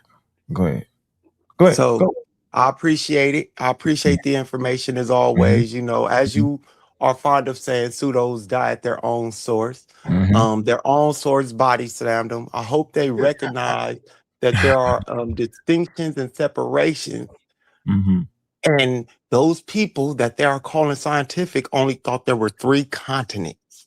At that point, science goes out the window. If you're not there, if you're not catching that part of this conversation, you guys need to catch up to Sabio, aka the Wolverine, also known as the Wise Man. Peace. Man, peace, man. Y'all know what it is, man. Stay literate, man. Gotta stay literate. Man, we teaching the teachers, man. Y'all know what it is. You gotta get you a song, huh? Literate.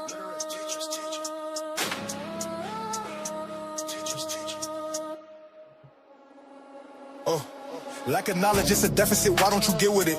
Can you get with it? Monumental test without it. Why not get with it? Niggas get having fits, it never a quick fix. Trick doing tricks for preaching in the pulpit. The religious think science be a trick, but it's a religious trick. Pull out the blick, pray to Jesus, but still selling bricks.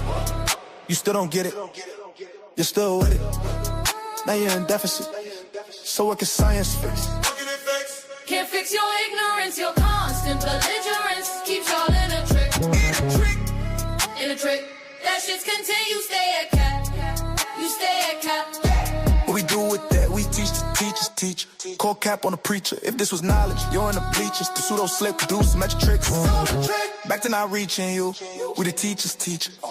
Calling cap on the peach. The grifter grifting. Where there's a grift, there's no lifting. The tide is shifting. We practice then we uplift it. It's a polished gift. So what can science fix? Science can't fix your ignorance, your constant belligerence keeps y'all in a trick. Still in a trick. Still in a trick. That shit's continue. You stay at cap. You stay at cap. No time for the grift. We kill them pseudo. No, that's lift. Shit stay lit. We never quit. Not one bit. The literacy's lit. Killing them with the science shit.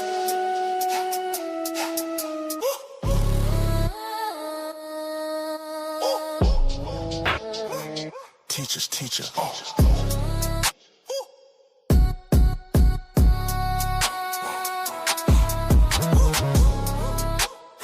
Call cap on a peach. Stay, literate, steam.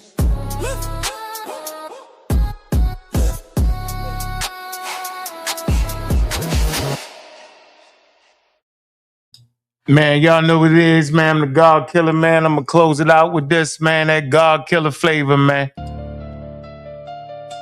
Protected by the Black Widow. Protected by the Black Widow. Over here at sa.neter Studios, man. Bad juju. I speak loud on the mic. Knowledge to the people. I speak loud on the mic. Knowledge to the people. Where the fuck you been? Bomb little niggas again. We buck the trend. It's been a trend. Poor desert. Eagles again. Never say this line again. Never sipping Heineken. Black Panther riding again. Always on my mind to win. I'm where I supposed to been. Black Widow protect me. Feds lose again. Nigga, cheat the win. Dope fiend never win. I speak loud on the mic. Knowledge to the people. Protect the youngsters. We pull Desert Eagles. Never say this line again. Never sipping Heineken is where I win. Black Panther riding again. When niggas break wild, no slack. I'm cutting like an axe. Kick door can cut in the tracks. Good juju. Bad juju. Never been in a gang but stay crewed up. We answer beepers, can't be tracked, computer hack. Protect the weaker, don't wear tattoos. But if I did, it be the reaper. Never say this line again, let truth be where we begin. Christians talking reckless, claiming we born in sin. Capping, let us begin. Pseudo killers to the rescue again. Never tripping, we teaching STEM forces, those tripping. Choose again to the pseudos. It's always grim, we play to win. God killer again. Always time to defend. Bit the trend, King souls to the king. If I can, chill and be Ken. Malcolm Finch, those niggas for the win. 10 talk, bitch walk. Advanced time enough for them youngest. Space age Africans. Anthony with the space. And yeah, jump, we smacking them.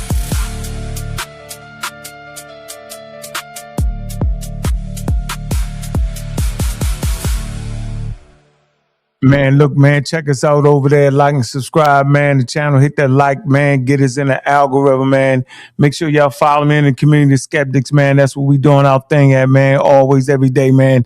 Make sure y'all respect the platform on your way out the door, man. Show some love, man, on that Cash App, man. Make sure you understand, man, it's an institution doing what we doing, man. I'm over here practicing scientific literacy, man. Challenging old ideas, man. Bring you to the new.